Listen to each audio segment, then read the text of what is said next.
This audio presentation of Attaining Your Desires by Letting Your Subconscious Mind Work for You by Genevieve Baron is brought to you by audioenlightenment.com. Copyright 2011, all rights reserved.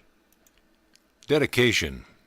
There shall never one lost good. What was shall live as before. Browning.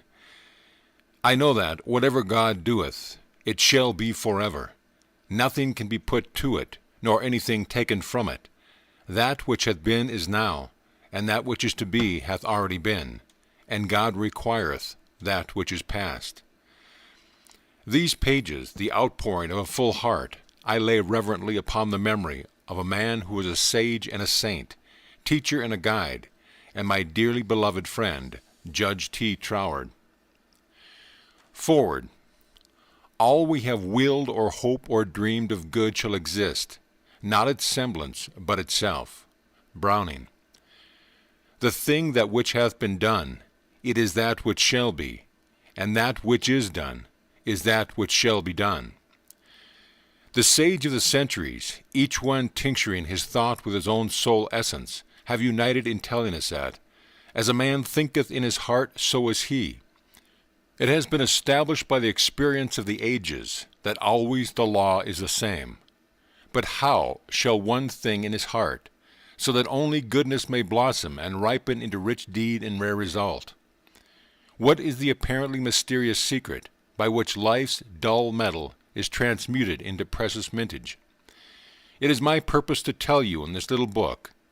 I desire to crystallize the heart coining of my revered master, Judge Thomas T. Troward, as reflected through the mirror of my mind and soul.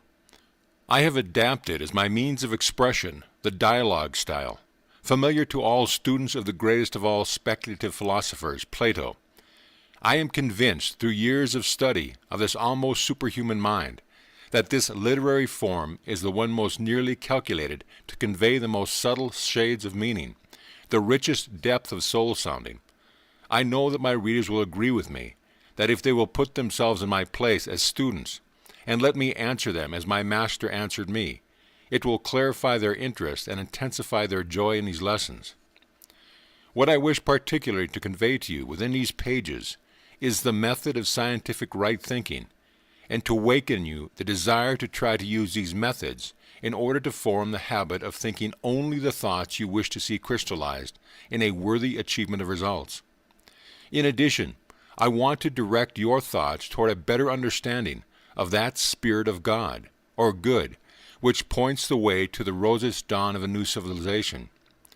The rapidity with which the ideas of man are changing causes humanity to realize that this new civilization is already manifesting itself through a clear understanding of the relation between man and his Maker. The epochal keynote of the present generation is that mind is the kingdom in which man reigns supreme. As the poet says, a brute I might have been, but I would not sink that I scale. In endeavoring to make conscious use of thought power, causing it to produce desired material results, mankind is beginning to understand the indispensability of absolute control. My chief idea in sending forth this message is to make it easier for you to live in hourly consciousness that you have been given dominion over every adverse circumstance and condition which may arise. The conscious use of the creative power of thought to protect and guide you, as well as to provide for you, is only attainable through understanding the natural relation between mental action and material conditions. Your reading of these lessons should be with a steadfast determination to think rationally and effectively on every word, in order that the full meaning of each thought may be thoroughly grasped and comprehended. Thought power is the kingdom of God in us, always creating results in our physical forms corresponding to our normal sustained thought. As Troward has said, thought is the only action of the mind. By your habitual thoughts, you create corresponding external physical conditions, because you thereby create the nucleus which attracts to itself its own correspondence in due order, until the finished work is manifested on the material plane. This is the principle upon which we shall proceed to work out a simple and rational basis of thought, an action whereby we may bring into outer expression any desired goal. Let us work together in the end. Genevieve Barrant, Thomas Troward. Philosopher and sage. One of the really great minds and souls of modern times, and indeed of any time, was Thomas Troward, late divisional judge of the Punjab, India. Of his writings, the late William James of Harvard said, "Far and away the ablest statement of the psychology that I have ever met. Beautiful in its sustained clearness of thought and style. A really classic statement." The Boston Transcript editorially stated, "The author reveals himself as easily the profoundest thinker we have ever met on this subject." The late Archdeacon Wilberforce, when writing to Troward, signed himself "Your grateful pupil." Responding to the many requests for Troward's friends and admirers for more intimate glimpse of this great man, I am pleased to present to you a few phases of his daily life as I saw them while studying with him. This may be all the more interesting because of the fact that I enjoyed the unique privilege of being the only pupil to whom he ever gave personal instruction. The early life of a genius. Thomas Troward was born in Ceylon, India, in the year 1847, of English parents and Huguenot ancestors. When quite a young boy, he was sent to England to be educated at Bermsted Grammar School, but was most unhappy there, as he could not fully adapt himself to the humdrum life of the English schoolboy. Later on, when he continued his education in the beautiful Isle of Jersey, its charm entered into his blood, and he was thoroughly contented there. Perhaps the old Huguenot strain in him found a congenial element in the semi-French environment of the college. At the early age of 18, the natural bent of his mind began to assert himself, and he won the Helford College Gold Medal for Literature. When his studies were completed, Troward went up to London for the Indian Civil Service examination, a very stiff one, which he passed with high credit. He returned to India at the age of 22 in the capacity of Assistant Commissioner. An incident which occurred during the course of his examination foreshadowed the trend of the life that was to replace the regulation judicial career when the 25 years of service had expired. Your head is no common one, young man. One of the subjects left for the end of the examination was metaphysics. Troward was quite unprepared for this, having had no time for research and no knowledge of what books to read on the subject. So he meditated upon it in the early hours of the morning, and filled in the paper with his own speculation. The examiner, on reading it, was amazed and asked, "What textbook did you use for this paper?" "I had no textbook, sir," Troward answered. "I wrote it out of my head." "Well then, young man," was the examiner's comment, "your head is no common one, and if I am not mistaken, we shall hear from you again." During Troward's career in India, his official work kept him very busy. His recreation was often spent with canvas, paints, and brushes. He was an artist of no mean ability, especially in marine subjects, and had won several prizes at art exhibits in England. He loved to study the tomes of sacred Indian lore, or the scripture of the Hebrews and other ancient people. While studying these profound subjects, there was unfolded to him, as in a vision, a system of philosophy which carried with it not only peace of mind, but also physical results in health and happiness.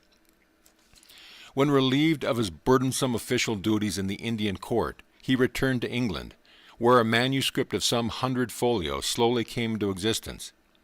At that time, he had no knowledge of mental science, Christian Science, New Thought, or any of the other isms of modern thought.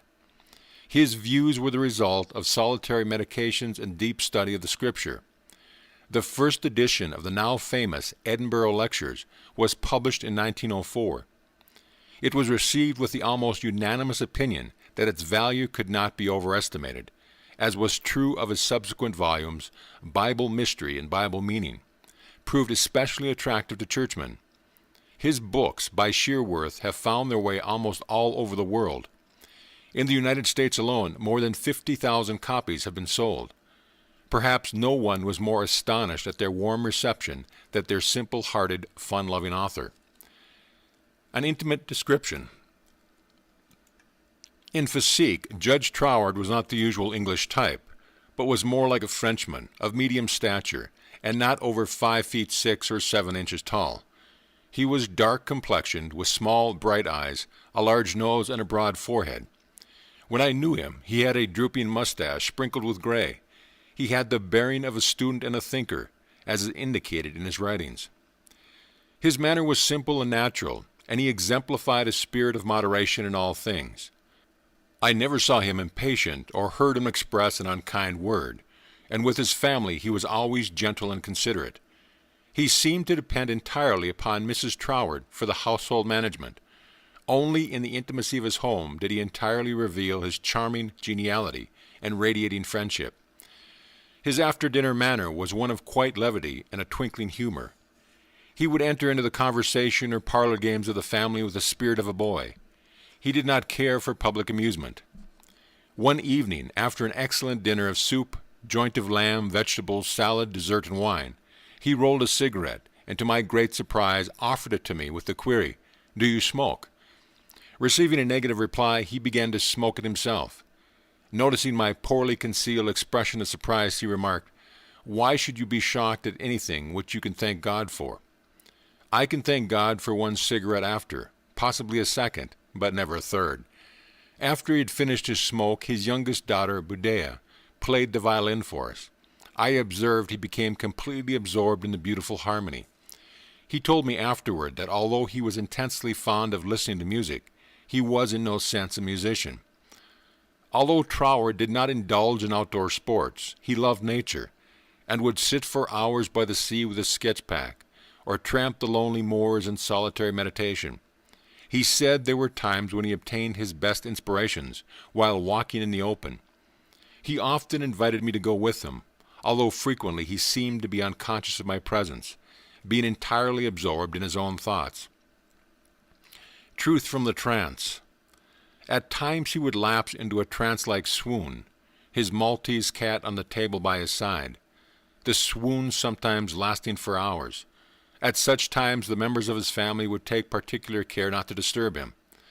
When he emerged from these lapses of the senses, he would write down the truth which had been revealed to him. Once he wrote on his memorandum pad, "I am, is the word of power. If you think your thought is powerful, your thought is powerful." It may be interesting to recall that such authorities as Barnett and the New American Encyclopedia, in their biography of Socrates, mention similar trance-like experiences of his. While serving in the Greek army, Socrates suddenly found his feet seemingly rooted to the earth, where he remained in a trance for 24 hours. He awakened with a spiritual knowledge that transformed his life, and later the lives of many others.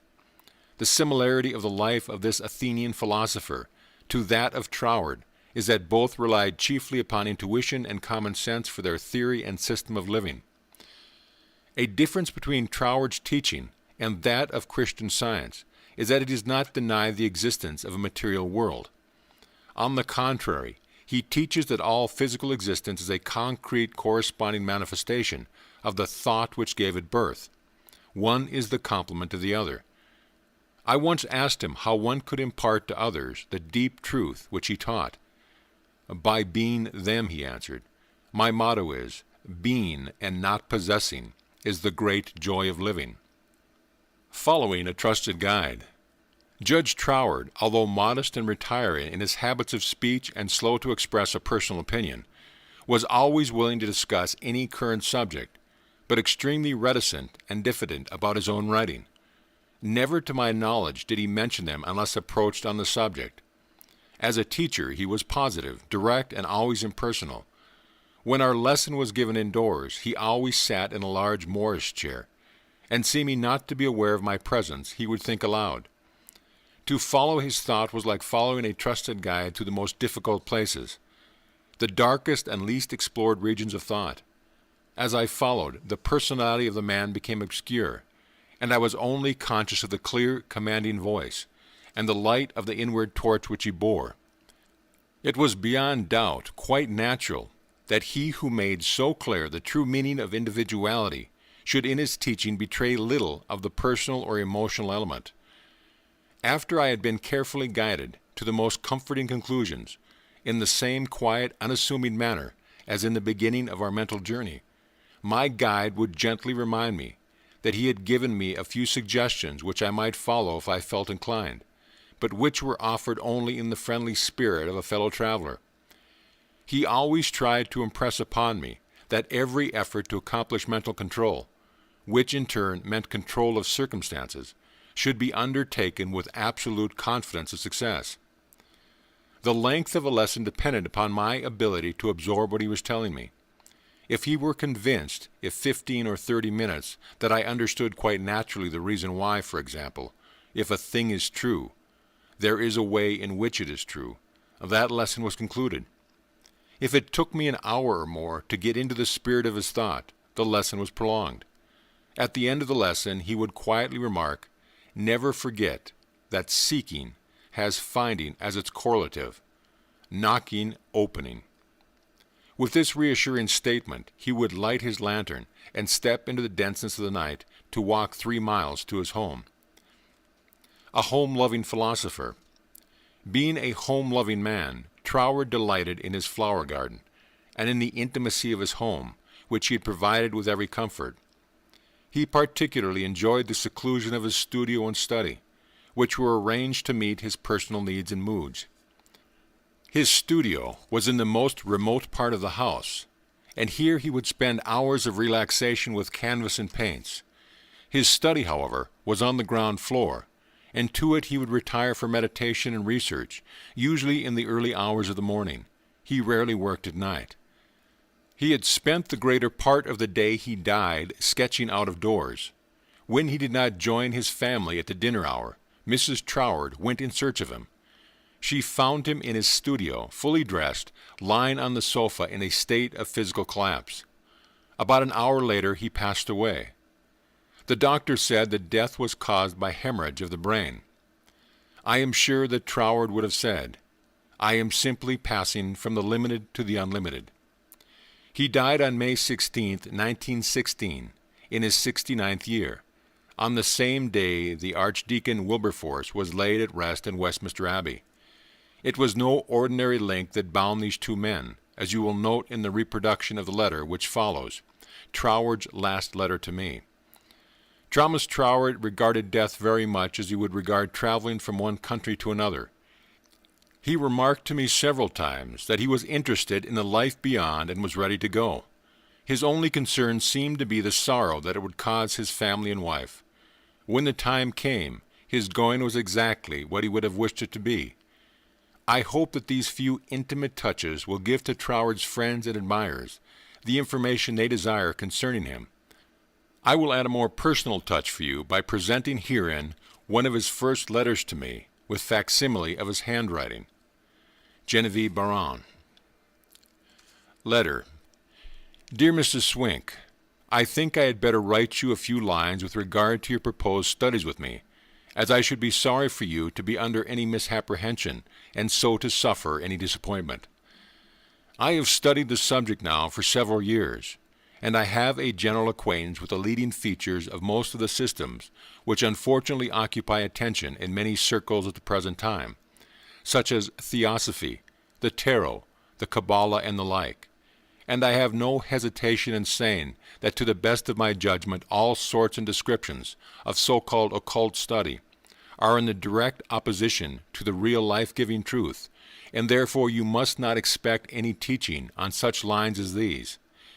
We hear a great deal in these days about initiation, but believe me, the more you try to become a so-called initiate, the further you will put yourself from the living life. I speak after many years of careful study and consideration when I say that the Bible and its revelation of Christ is the one thing really worth studying, and that is a subject large enough in all conscience, embracing as it does our outward life of everyday concern, and also the inner springs of our life, and all that we can in general terms conceive of the life in unseen after putting off the body at death. You have expressed a great degree of confidence in my teaching, and if your confidence is such that you wish, as you say, to put yourself entirely under my guidance, I can only accept it as a very serious responsibility, and should have to ask you to exhibit the confidence by refusing to look into such so-called mysteries as I would forbid you to look into. I am speaking from experience, but the results will be that much of my teaching will appear to be very simple, perhaps to some extent dogmatic, and you will say you have heard much of it before. Faith in God, prayer and worship, approach to the Father through Christ, all this in a certain sense familiar to you. And all I can hope to do is perhaps throw a little more light on these subjects, so that they become to you not merely traditional words, but present living facts. I have been thus explicit, and I do not want you to have any disappointment, and also I should say that our so-called studies will only be friendly conversations at such times as we can fit them in, either you coming to our house, or I to yours, as may be the most convenient at the time. Also, I will lend you some books which will be helpful, but they are very few and in no sense occult. Now, if all this falls with your ideas, we shall, I am sure, be very glad to see you at Rouen Minor. And you will find that the residents there, though few, are very friendly and the neighborhood is pretty. But on the other hand, if you feel that you want some other sort of learning, do not mind saying so, only you will never find any substitute for Christ. I trust you will not mind my writing to you like this, but I don't want you to come all the way down to Cornwall and then be disappointed. With kind regards, yours sincerely, Thomas Troward. Lesson 1. Interpreting the Word. Feeling that any explanation of some of the words employed in an unusual way in these lessons may be helpful to the student, I herein offer a list of such words, together with my interpretation and reference from Troward. Absolute. That which is free from limit, restriction, or qualification. Webster. An idea from which the element of time and space are entirely absent. Troward. Example, thinking in the absolute would be simply dwelling upon the intrinsic qualities of love, without reference to whom you love, or the various forms through which love expresses itself. Mind is absolute, because it is self-reaction. Being. Life, that unformed powers of life which controls. Circumstances and conditions. Read Troward's Bible Meaning and Bible Mysteries, pages 77 through 79. Belief.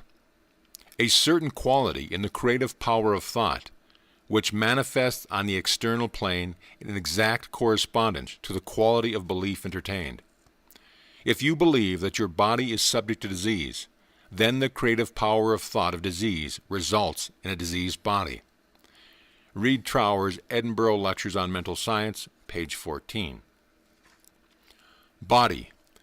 The instrument through which thought and feelings are expressed. The envelope of the soul. Brain. The instrument through and in which the action of the universal parent mind expresses itself in specific form as individual thoughts. Brain is not the mind, but the mind's instrument. Christ. A state of consciousness which is altogether good, and a quality of feeling which manifests in physical form, the most perfect spiritual concept. Circumstances. The outward effect which corresponds to the inward tendency of thought. Conception. William James says, denotes neither the mental state nor what the mental state signifies, but the relation between the two. Concentration. Bringing the mind into a condition of equilibrium, which enables us to consciously direct the flow of spirit to a definite, recognized purpose, and then carefully to guard our thoughts from inducing a flow in the opposite direction. Edinburgh Lecture of Mental Science, page 88. Conditions. The result of mental tendencies. Harmonious thought produces harmonious physical and material conditions, which still further react to sweetened thought. Consciousness. Activity of mind which enables it to distinguish itself from the physical form in which it manifests. Create. To bring into existence, thought is creative, because it always brings into physical or objective existence forms which correspond to itself. Death. Absence of life, loss of consciousness with no capacity to regain it. Example, if a thought has been absolutely eliminated from the consciousness and cannot be recalled, it is dead to you. Faith. The divine promises and individual faith are correlations. Combine them, and there is no limit to what you can do through the creative power in this quality of thought. Essential thought. Therefore, every call to have faith in God is a call to have faith in the power of your own thought about God. Troward. A confident, expectant attitude of mind. Such a mental attitude renders your faith receptive to the creative action of the Spirit of life. Have faith in the force of your own thought. You have many times experienced what it will do. Jesus' statement, "Have faith in God, and nothing shall be impossible unto you," is not a mere figure of speech. It is a scientific fact, simply stated. Your individual thought is the specialized working of the creative power of life, all life. Intelligence, the universal infinite mind. The highest intelligence is that mind which understands itself as the instrument through which the intelligence which brought it into existence operates. Love. Universal life and universal law are one. The law of your being, or your life, is that you are made in the image of God, the creative power which brought you into existence. Because you are God's very self-specialized, the law of your life is that your mind is the individualization of universal mind, at the state of self-evolution, in which your mind attains the capacity for reasoning from the seen to the unseen, and thus penetrating behind the veil of outward appearance. So because of the reproduction of the divine creative faculty in yourself, your mental states or modes of thought are bound to externalize themselves in your body and in your circumstances. Troward. Spirit. It is impossible to analyze the nature of spirit or life, but we can realize that whatever else spirit may be, it is a self-creating power which acts and reacts upon itself, reproducing itself in inconceivable forms from the cosmos to man.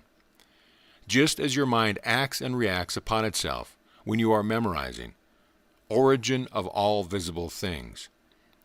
As it is independent of time and space, it must be pure thought, the embodiment of stored consciousness, a self-acting and self-reacting non-physical creative power or force. Its action can only be thought because thought is the only conceivable non-physical action.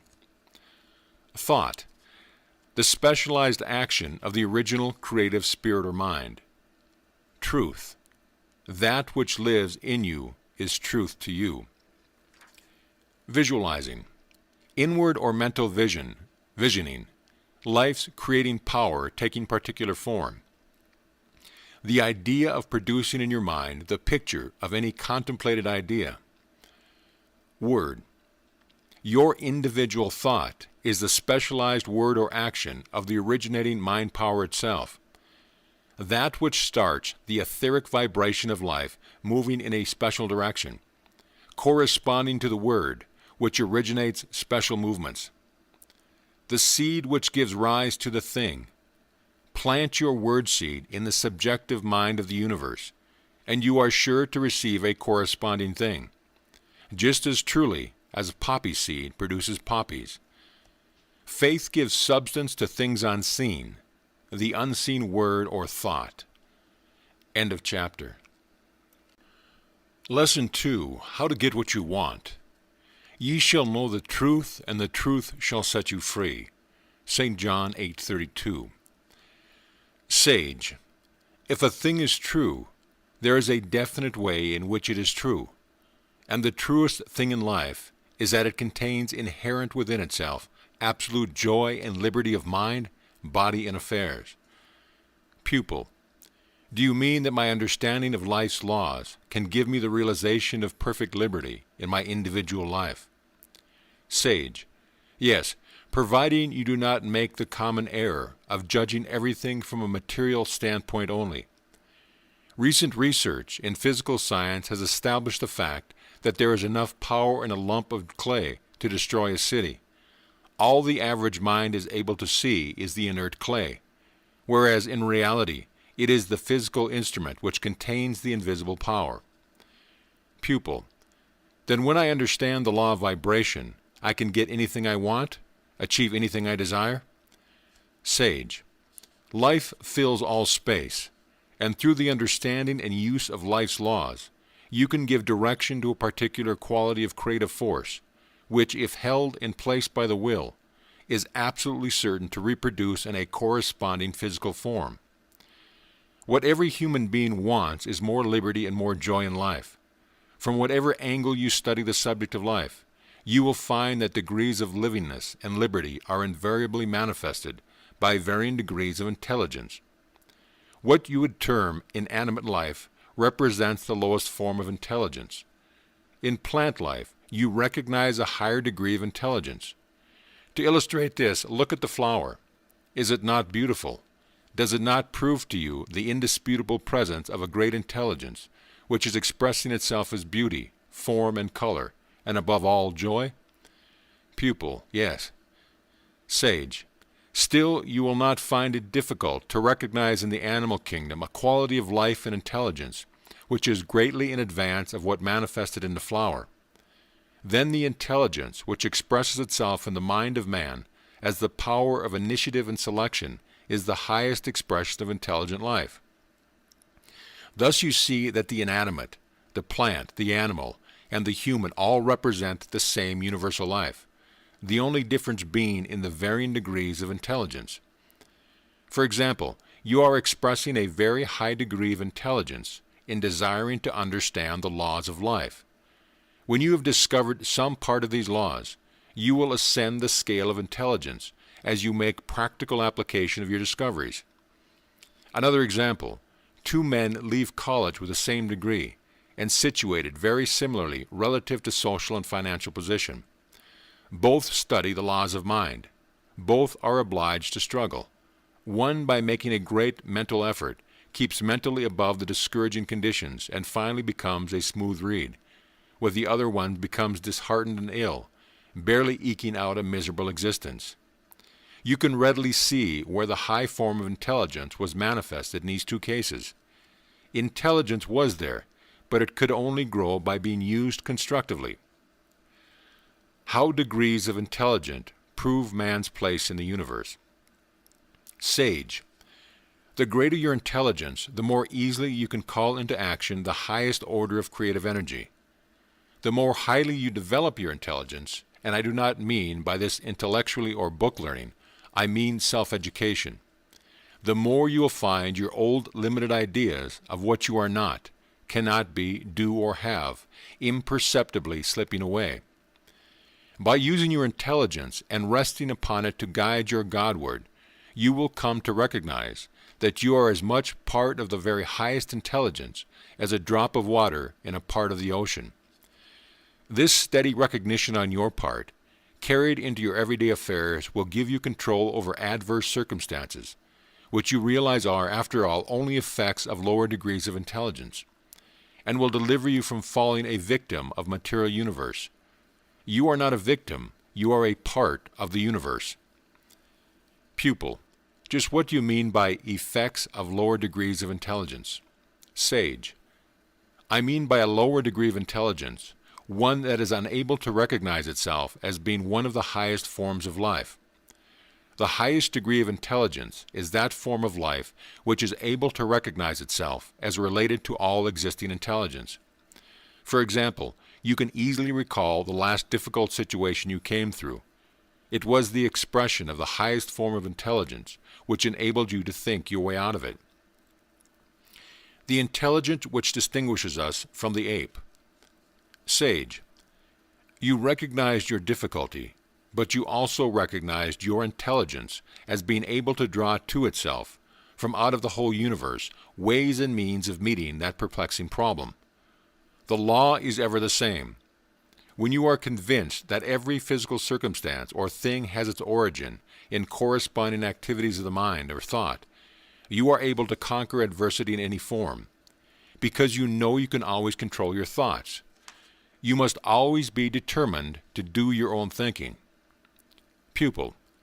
It is not difficult for me to understand that the flower is the result of some invisible power, which must be intelligence. But for me to realize that the same life and intelligent power in my life is not easy. I had not been taught to think in this way. However, you have made me realize that if I wish to learn, I must put into practice the directions you have given me. So when I needed to have $500 at a certain time and could not see any possible means of getting it, I tried to follow your instructions by mentally seeing myself as doing the thing I wished to do. I visualized myself paying my obligation, and in some way, which is still a mystery, I was able to feel quite calm about it. I made my mental picture and actually forgot to worry about the ways and means, and the money came. I did not quite understand then, and I do not now know just how it happened. All that I am able to realize is that by my obedience to your teaching, the day was saved for me, and I shall not forget it. Now I would like to know if we inherit our tendencies of mind. Sage, most of us inherit our thoughts, just as we inherit the color of our eyes. If you intend to understand the relation existing between mental action and material conditions sufficiently well to control your circumstances, you must think for yourself, and your own way, irrespective of that your ancestors thought, even though some of them might have brought desired results. Pupil, that seems as impossible as reaching the horizon. However, if you tell me that I can arrive at the place where circumstance and condition will be under my control, through a steady and determined effort to find the truth along these lines, I shall do my own thinking from this moment. My present condition, however, seems beyond the control of human being. Much less myself, and there have been times when I did not control certain conditions, but at other times the same conditions were beyond my control. Why was that? The secret of controlling your life forces. Sage, the reason you succeeded without understanding the power which you possess was that you used it unconsciously, according to the law of its own nature, and reached harmonious results, as in the incident that you have just related. Your ability at all times to use the unfailing power which is yours depends upon your recognition of its presence. The reason for your time of failure is that your distressing condition so wholly absorbs your attention that you are unable to think of anything else. At such times you entirely lose sight of the fact that your individual mind is the instrument through and in which the very highest form of intelligence and unfailing power is endeavoring to express itself. Also, that it always takes the form of your habitual thought. Therefore, when you believe that a situation is beyond your control, so it is. Pupil, which means that my control of circumstance is entirely measured by my capacity to know what the life and intelligence in me is the same life and intelligence which brought me into existence. The same life in trees and all nature, and I tune in with all life. Will this steady recognition give me direct contact with all the power and intelligence which exists? Would simply dwelling on this thought solve any situation which might arise? Sage, no. Faith without works is dead. God without expression is a non-entity. Thought without action is powerless. But your recognition that you are inseparably connected with the joy, life, intelligence, and power of the great whole, unwavering, maintained, and carried into practical application, will solve any problem. Because your thought calls into specific action ideas of the very highest degree of intelligence and power, which naturally controls the lesser degree. The lesser modes of life are in bondage to the law of their own being, because they do not know the law. Therefore, when you know the laws of life, this knowledge gives you ideas which enables you to control all adverse circumstances and conditions. Pupil, this is also new to me. I do not quite grasp your meaning. Will you please give me an illustration? How to light the pathway of your life.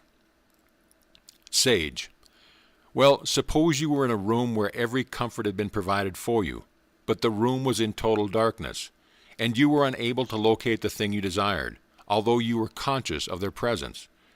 You were told that the room was electrically lighted, and instinctively you began to grope your way along the wall, where you were accustomed to look for a light switch.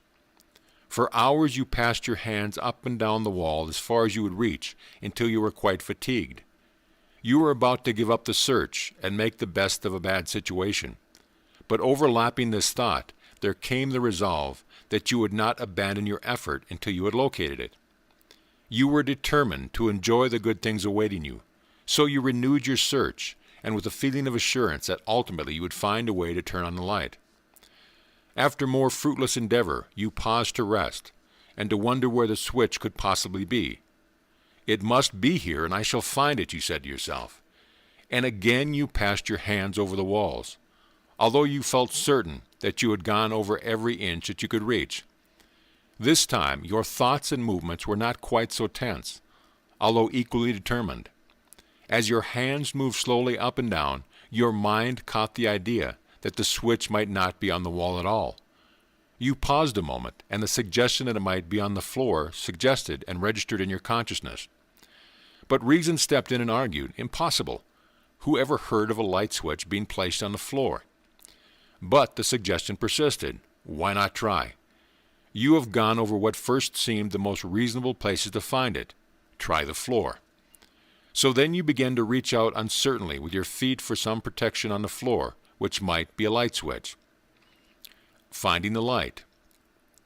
Almost instantly, your feet come into contact with an unfamiliar object. You put your hand on what seemed to be a push button, but no light appeared.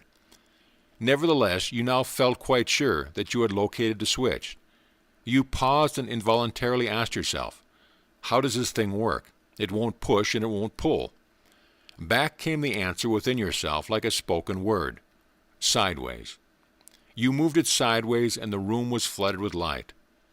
Your joy at thus finding a responsive intelligence within yourself could not be expressed in words. It was a rapture of the heart, which many have felt at times. Pupil. Oh, I am so glad that the switch was found through clinging to the tight mental attitude. Does such persistent effort always meet with such a satisfactory reward? Sage. Yes, persistent, confident endeavor always brings satisfaction. In order to give you a complete picture from which you may logically reason in the future, let us consider the same situation from an opposite angle.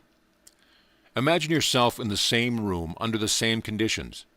After several attempts at feeling around in the dark, you begin to feel tired, more or less discouraged, and you reason with yourself thus, oh, what is the use? There may be a light switch in this room, and the room may contain everything I require, and again it may not. But something indefinable in yourself convinces you that not only is the light there, but so also are the things you enjoy and desire. You answer right back to yourself, well, if everything is here which I need and would enjoy, what a pity that I cannot find the switch. What a strange and unreasonable way some people have of doing things. I wonder why the light was not already turned on for me. Pupil. You make it seem that one almost involuntarily and invariably blames circumstance or people for his failure. The fault, dear Brutus, lies not in the stars, but in ourselves, that we are underlings. Sage.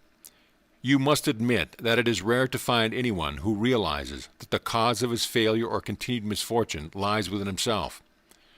The reason for this is an almost universal lack of understanding on the part of the individual that a certain quality of thought brings to the consciousness a recognition of an intelligent power capable of attracting to him and directing him so, the fulfillment of his purpose and the attainment of his desire.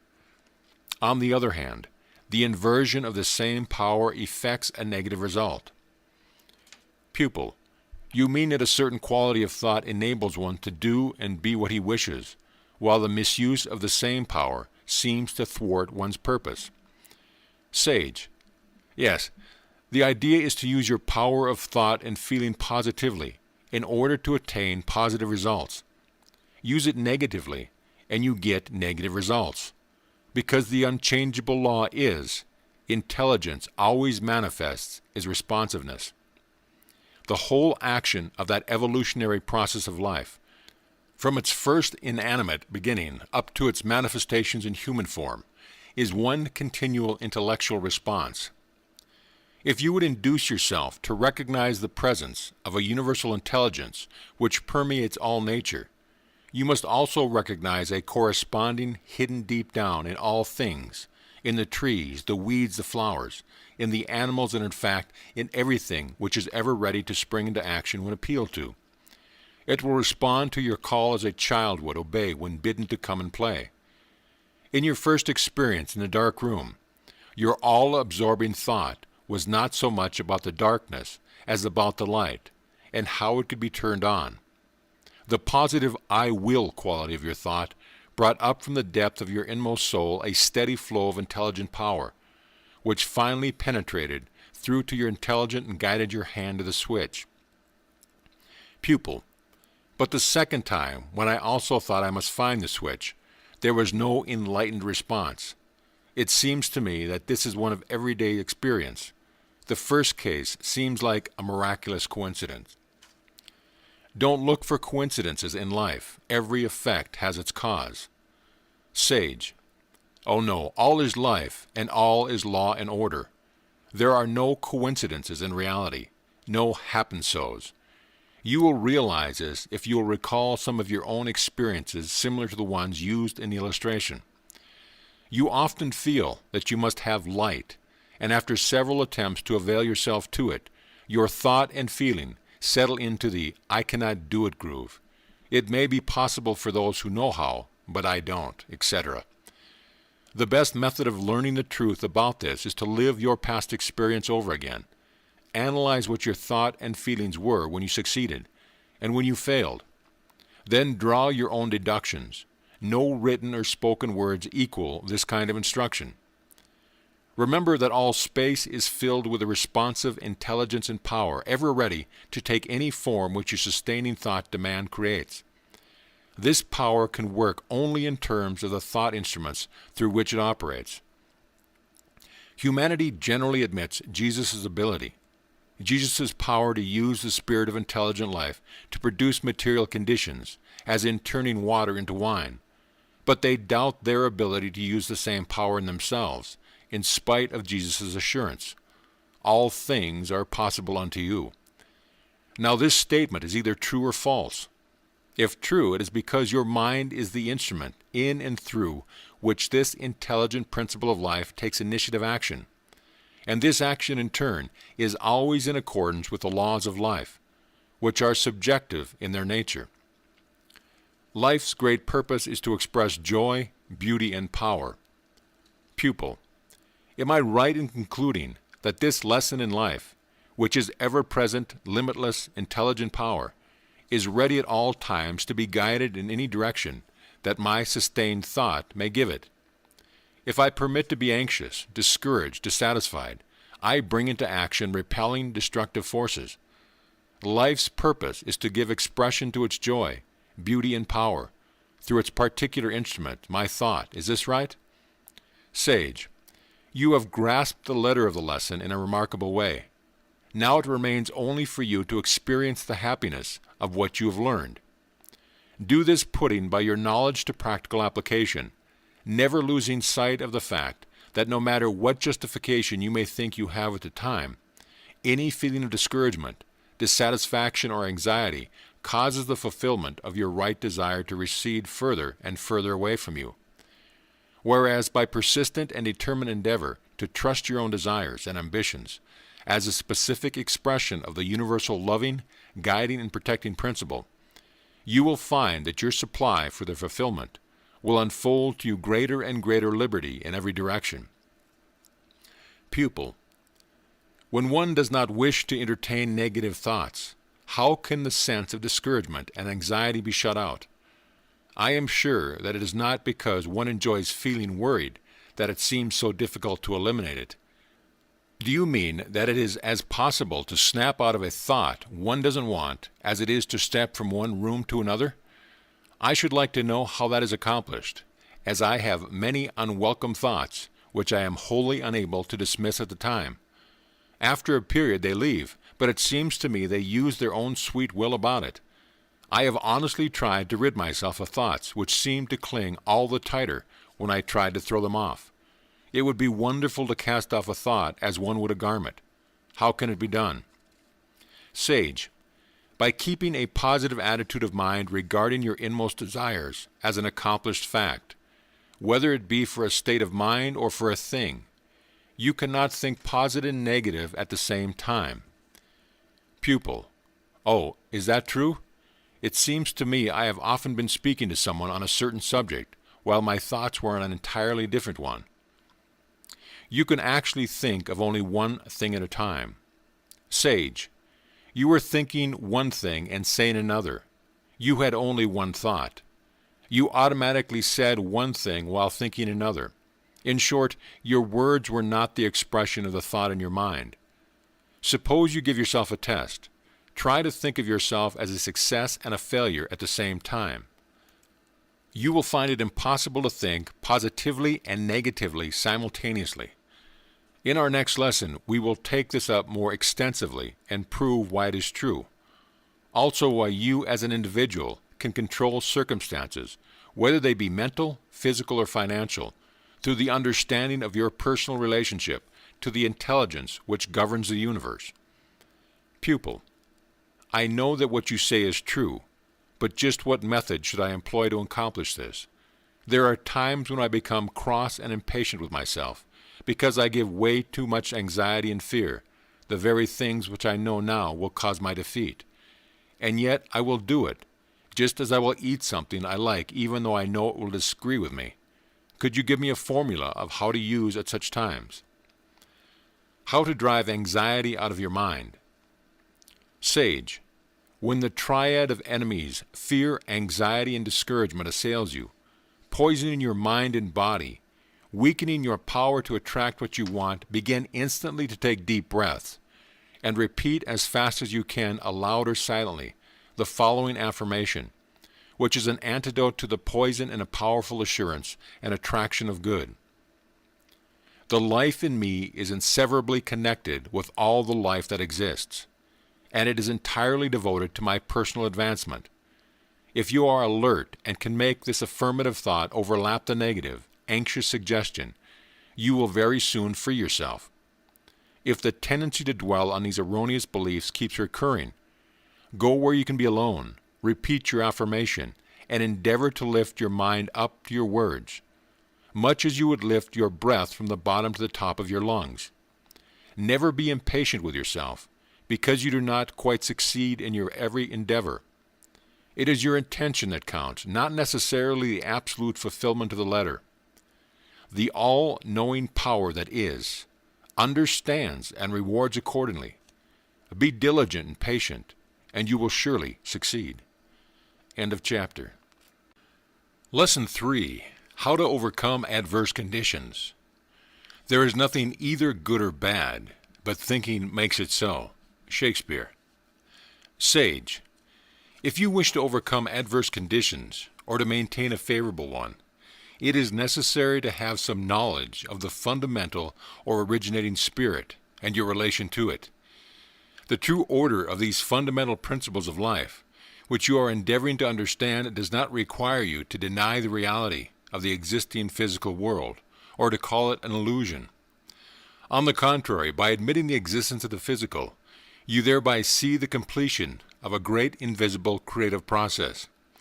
This enables you to assign physical manifestation to their proper places in the creative series, which your former way of thinking did not enable you to do.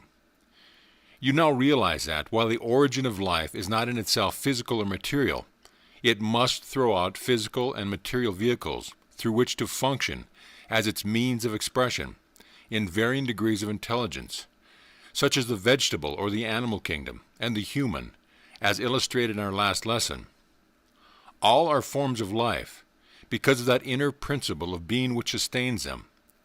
The life principle with which you are primarily concerned is the life of thought and feeling in yourself. You are a vehicle or distributing medium of the creative spirit of life. If you understand this, you will have some idea of what the originating spirit of life is in itself and your relation to it as an individual. Pupil. Since thought and feeling are the origin of all things, would it not be necessary to get into the spirit of their origin in order to control circumstances? Is it true that my thoughts and feelings are the same as those of the limitless power and intelligence of the universe? How you can control circumstance and erroneous conditions? Sage, in the essence they are the same. You are able to control the circumstances and conditions relative to your individual world, of which you are the center, by making your thoughts and feelings correspond in quality, at least in a degree, to what you believe are those of the originating intelligent forces of life. Pupil, is it true that the life in me contains everything that I, as an individual, could ever require? Are my thoughts and feelings the centralizing power of my particular world? If so, when Browning explains the situation when he says, "We carry within us the wonders we seek without us," if I know and practice this great fact, the wonder of life's understanding power will come forth in me by its own divine light, and assume command over all my problems in exactly the same degree that I recognize it. Is that correct? Sage, yes, Browning has voiced the truth in that sentence. The divine principle in you is complete, and is the only life there is. But this should not lead you into the error of believing that you are not to exert yourself. Remember that the life germ in you is an intelligence which can call into specific action all the life forces from out of the entire universe, but it can only work through your intelligence in correspondence to what you confidently believe it can and will do. Therefore, be practical in your reasoning and diligent in your deeds. Suppose I give you an example. You have a glass of dirty water. In order to have the clear water, you would continue to pour the clean water into the glass of dirty water until every drop of dirty water had flowed out of it, wouldn't you? The same rule applies to adverse conditions. Pour into them a steady stream of confidence and power of God in you to change them, and they will change correspondingly. Pupil, I understand. You mean that I should use my common sense, coupled with a steady faith in God and earnest concentrated mental effort. Common sense and your mental faculties. Sage, that is it. Use your common sense and all your mental faculties as far as they will take you. However, you should never try to force a situation. Always allow for the law of growth. Remember that conditions will grow into a correlative shape of your firmly held mental attitude, under the guidance of the all-creating wisdom. If you will follow this method of reasoning, you will soon form the habit of examining your own attitude of mind for the key to your progress and enjoyment of life. Endeavor to keep before your mind's eye the thought that every physical or material condition in your life corresponds to your habitual thought tendency, and your thought tendency will eventually become the reproduction of the way you regard your personal life as related to all life. Pupil, shall I be able to overcome one limitation after another as I develop the knowledge and feeling of regarding the life principle in me as the source of all physical experience? As I advance along these lines, shall I grow into the liberty of enjoying life in my own way? Sage, in studying the law of your own being, the important thing to realize is that you as an individual are a specializing center through which the power or essence of life takes forms which correspond exactly to your most habitual conceptions. Try to realize more and more thoroughly, both in theory and in practice, that the relation between your individual mind and the universal parent mind is one of reciprocal action.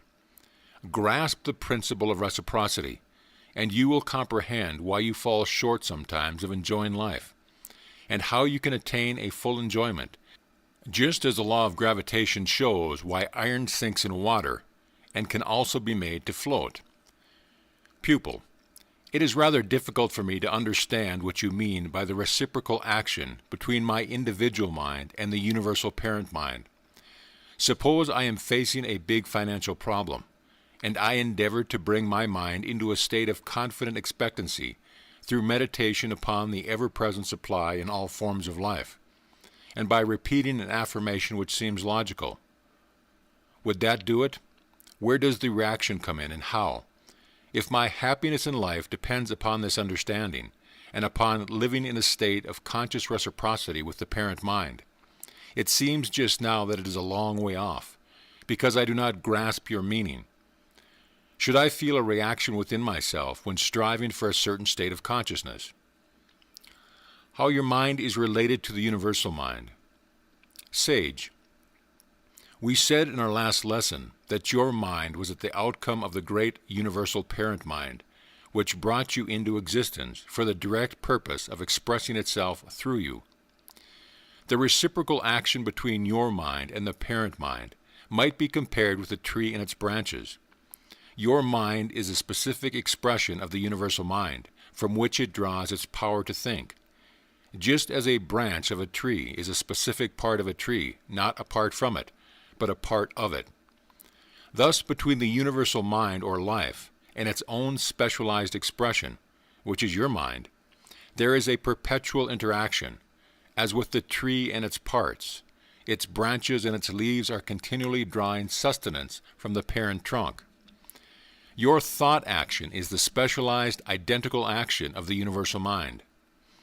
Example, imagine yourself feeling a bit downcast, when suddenly you are handed a telegram with the news that the one person in the world whom you love the most is on his way to see you, and the messenger of some wonderful news. Can you not imagine what a definite reaction you would have from news like that? Well, you can stimulate the same quality of thought, that same feeling of joy and surety between your individual mind and its source, through mental picturing. Picture yourself as doing the things that you enjoy. See yourself happy, and lift your mind up to it by constantly repeating a happy affirmation, and you will readily realize the reaction in kind. Pupil, I see. The way that adverse conditions are to be overcome is through my recognition of the reciprocal action going on continually between my mind and the one great universal mind, which brings about the same kind of a reaction that I would have from an agreeable experience on the physical plane. I used to think that conditions were overcome by ignoring them and setting aside the inherent law that caused them. I begin to realize now, theoretically at least, that the laws of life cannot be ignored nor destroyed, but on the contrary must be made to work for us to produce a harmonious existence. Sage. Adverse circumstances are overcome by reversing the originating cause, which is your own thought. Anxiety and fear always attract conditions of their own kind. Reverse this tendency and entertain only those thoughts which register harmony and confident assurance, and the adverse circumstances will recede, and in their place will appear the conditions which correspond to your changed mentality. Pupil, am I to regard my mind as a branch of the universal mind from which I draw all my substance? Sage. Yes, you now have a fairly good general idea of the two ultimates, the universal and the individual, and their relation to each other. I think we should now consider the process of specialization, that is, how to make nature's laws produce a particular effect, which could not be produced under the simple generic conditions spontaneously provided by nature. How to remedy nature's shortcomings. Pupil, how can one create conditions not provided by nature? Sage, do not overlook the word spontaneous. By consciously and intelligently arranging your thoughts in a new order, by looking within yourself for the solutions of your problems instead of without, you will certainly find that ideas will come to you, which, if followed, will produce new conditions other than those provided by nature. Pupil, how can I do this?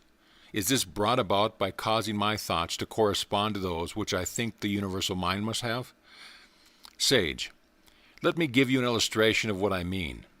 Take the case of a miller who has been grinding his grain by hand.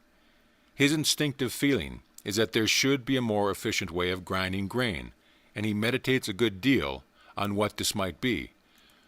One day, while walking in the country, his attention is attracted for the first time to the power in a stream of water as it rushes past him.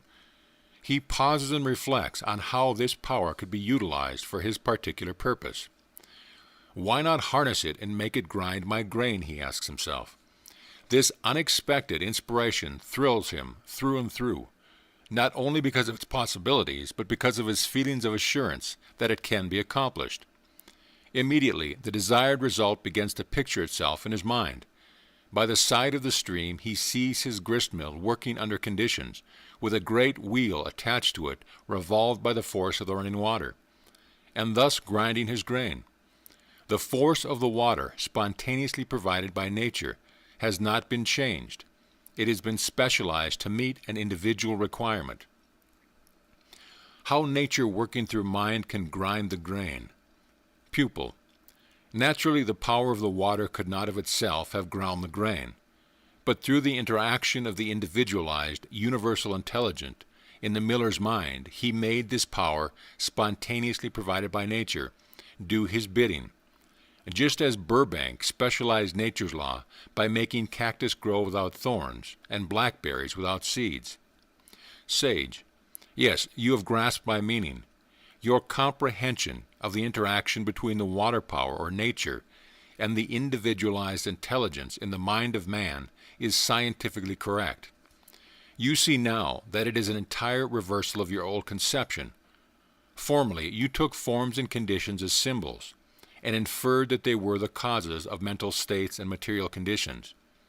Now you are learning that the true order of the creative process is exactly the reverse, that thought and feelings are the originating causes which form corresponding external conditions. This is the foundation principle upon which you can specialize the generic law of the whole creative process, and cause it to bring all of its intelligence and power to bear in meeting your particular necessity. Showing the silver lining of the cloud. Pupil. You are right. I have been inverting the order of cause and effect. It always seemed to me that conditions both created and controlled my thoughts. That is, I involuntarily accepted the thoughts which the condition suggested. For example, suppose I want to be at a certain place at a certain time. My appointment is important, and I shall be late. What a terrible thing it will be. There seems nothing to be done. That is the way I used to think.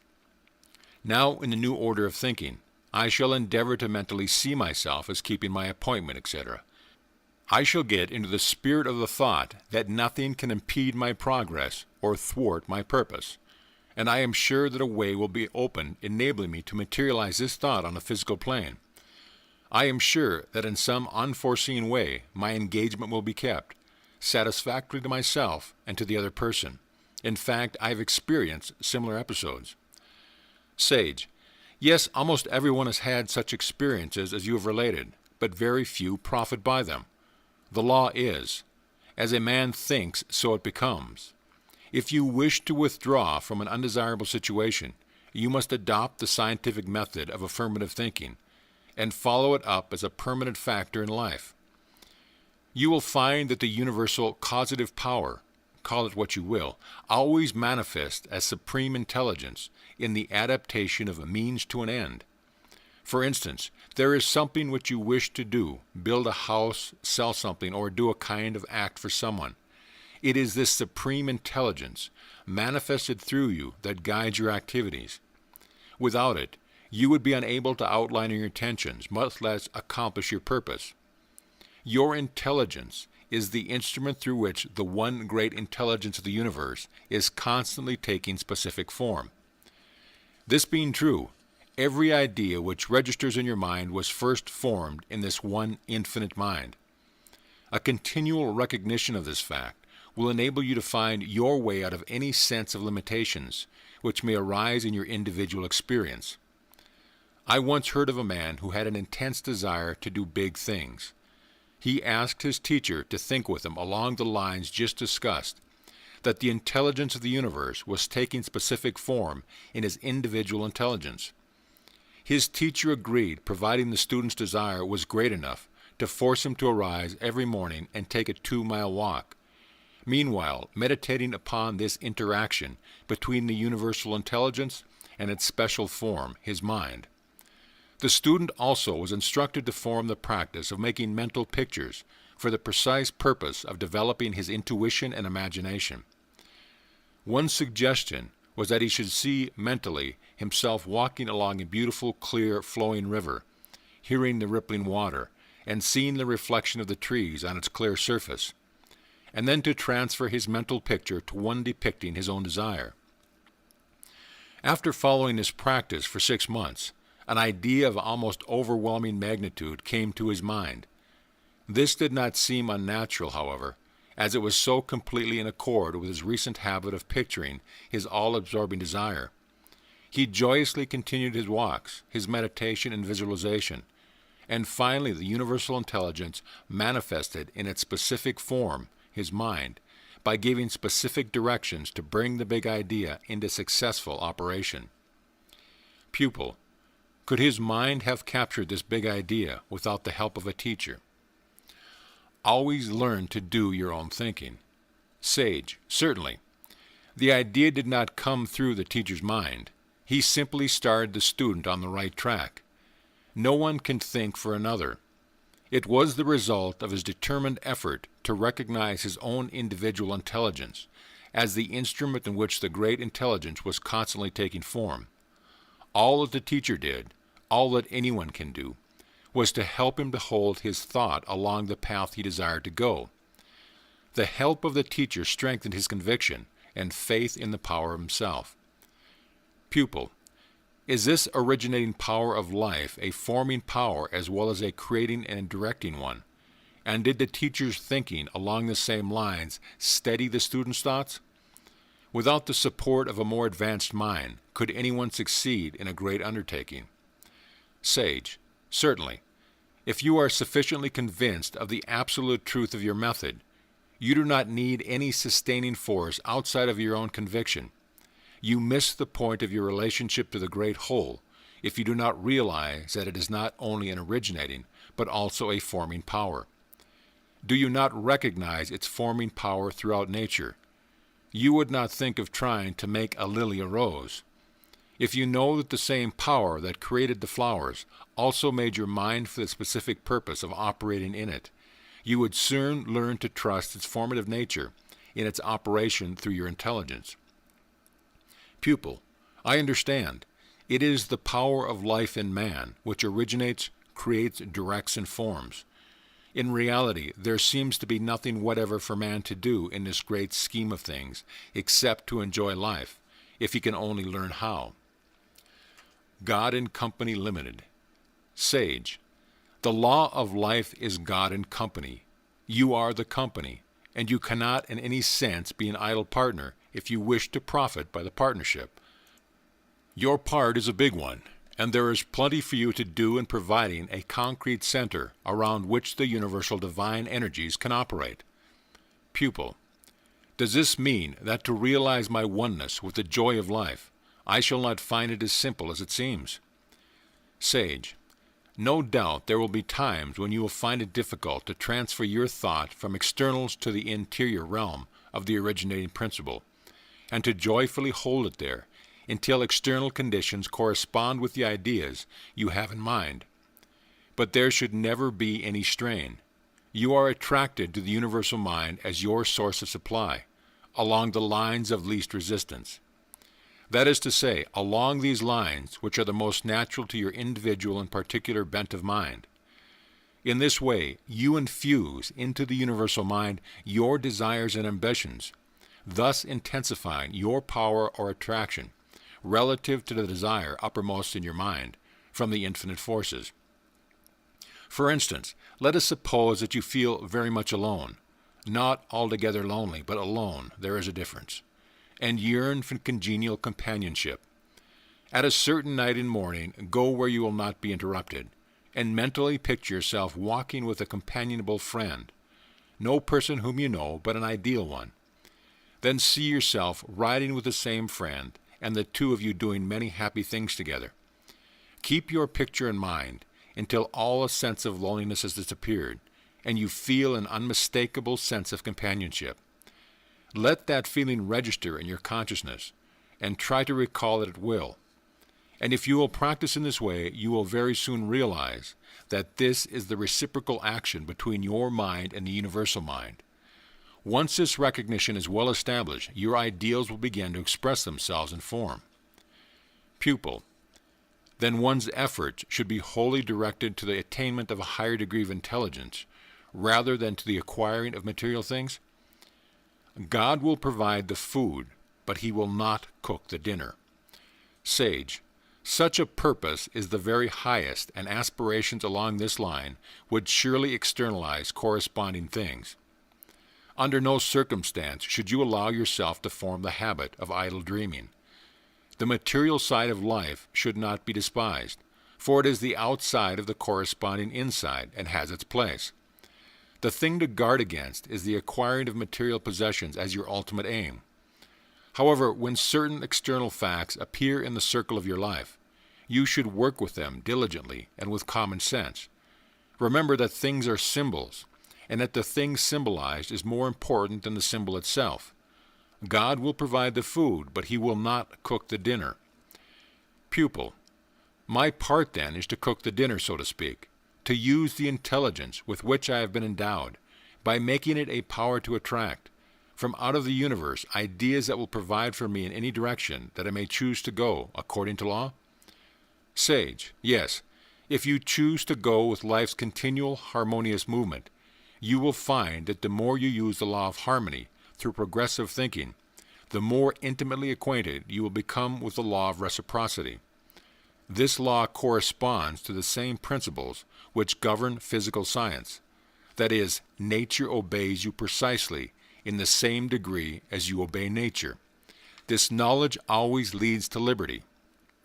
Pupil, how does nature obey me? Sage, nature's first and greatest law is harmony. You see the results of harmonious law in the beautiful world around you. If you obey nature's suggestion and follow the law, you will be the recipient of all the benefits contained in this law of harmony that nature has to offer, such as health, strength, contentment, etc. For all of her laws bring freedom and harmony.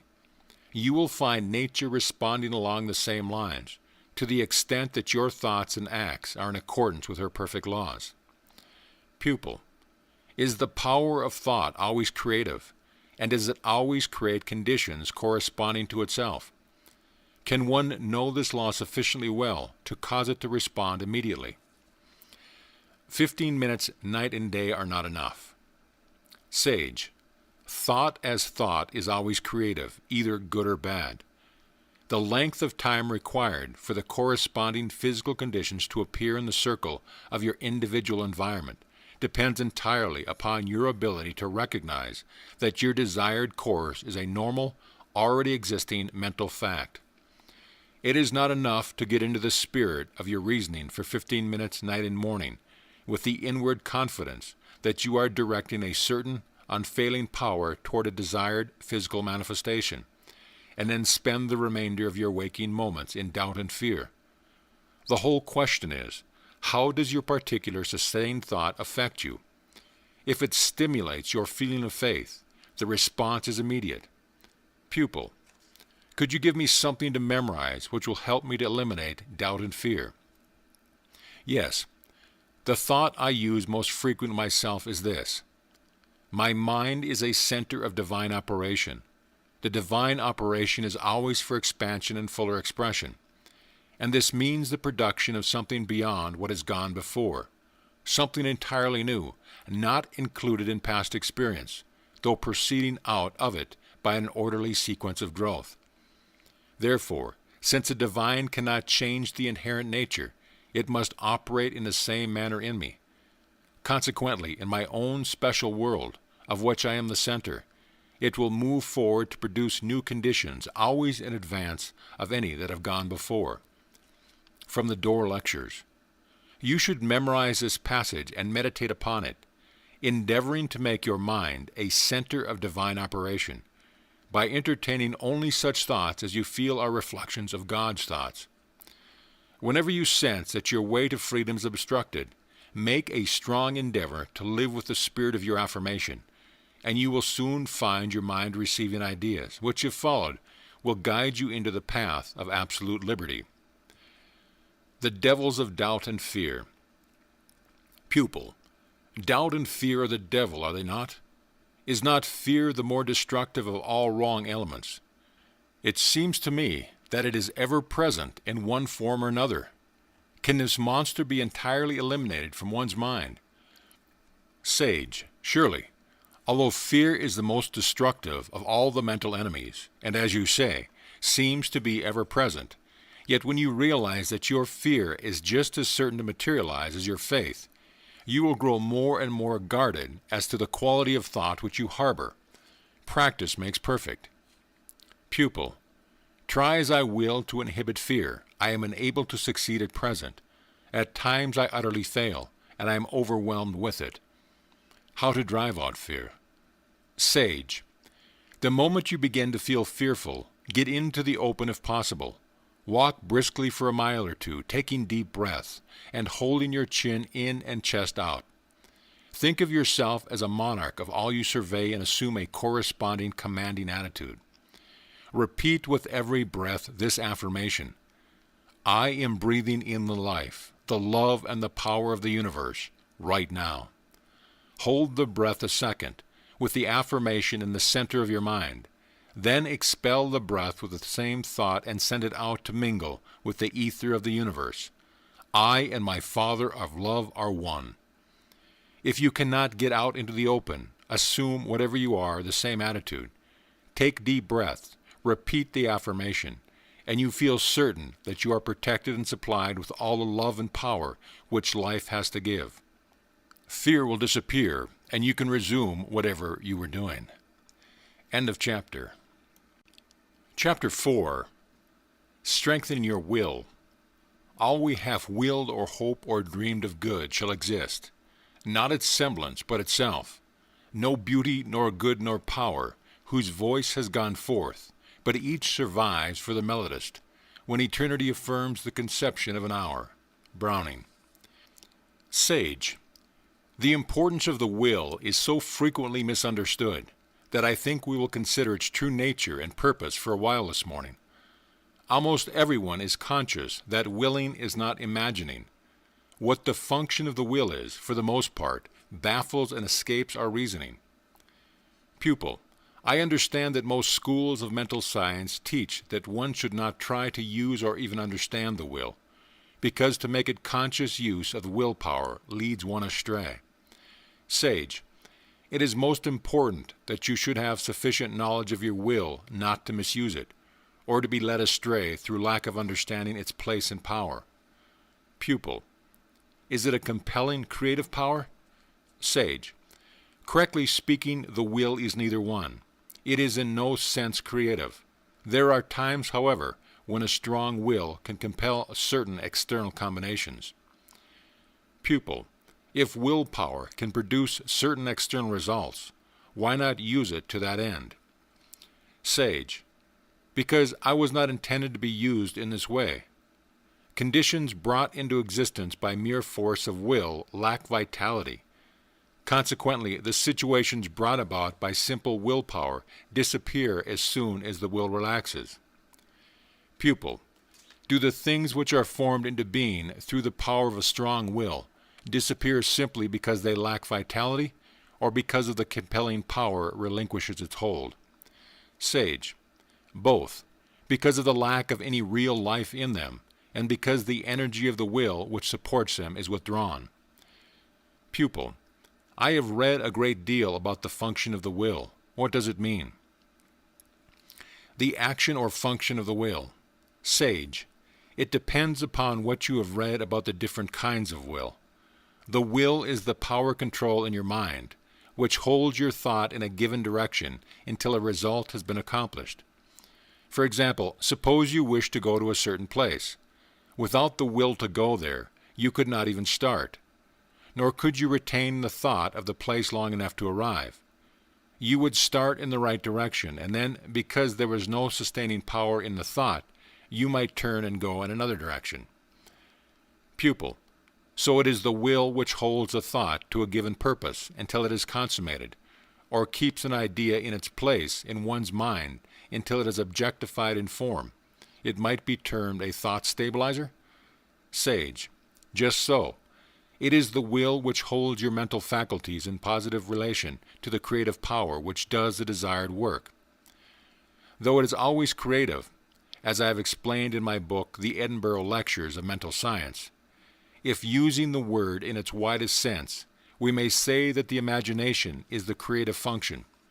We may call the will the centralizing principle. its function being to keep the imagination centered in the right direction. The will has much the same place in our mental machinery that the tool holder has in a power lathe. To my mind, this is the will. Pupil, it is a wonderfully clear statement. It means that success or failure is contingent upon but one thing, mental control, and the will is this controlling factor. Sage, the business of the will is always the same, that of keeping your mental faculties where they will do the work you intend them to do. Pupil, suppose I were conducting a business, but my thoughts were more of an anticipated vacation than on my work. Naturally, my business would suffer. How could my will help me? Practicing will exercises. Sage, the case you relate illustrates a weak will. You know that your thoughts should be kept on your business, but your will is too weak to do it. You should practice will exercises to strengthen your mental energies. These will keep you to focus your attention on business or any desired activity. Pupil, if one concentrated his entire attention on business during business hours, would he be able to relax it later and enjoy his home and play?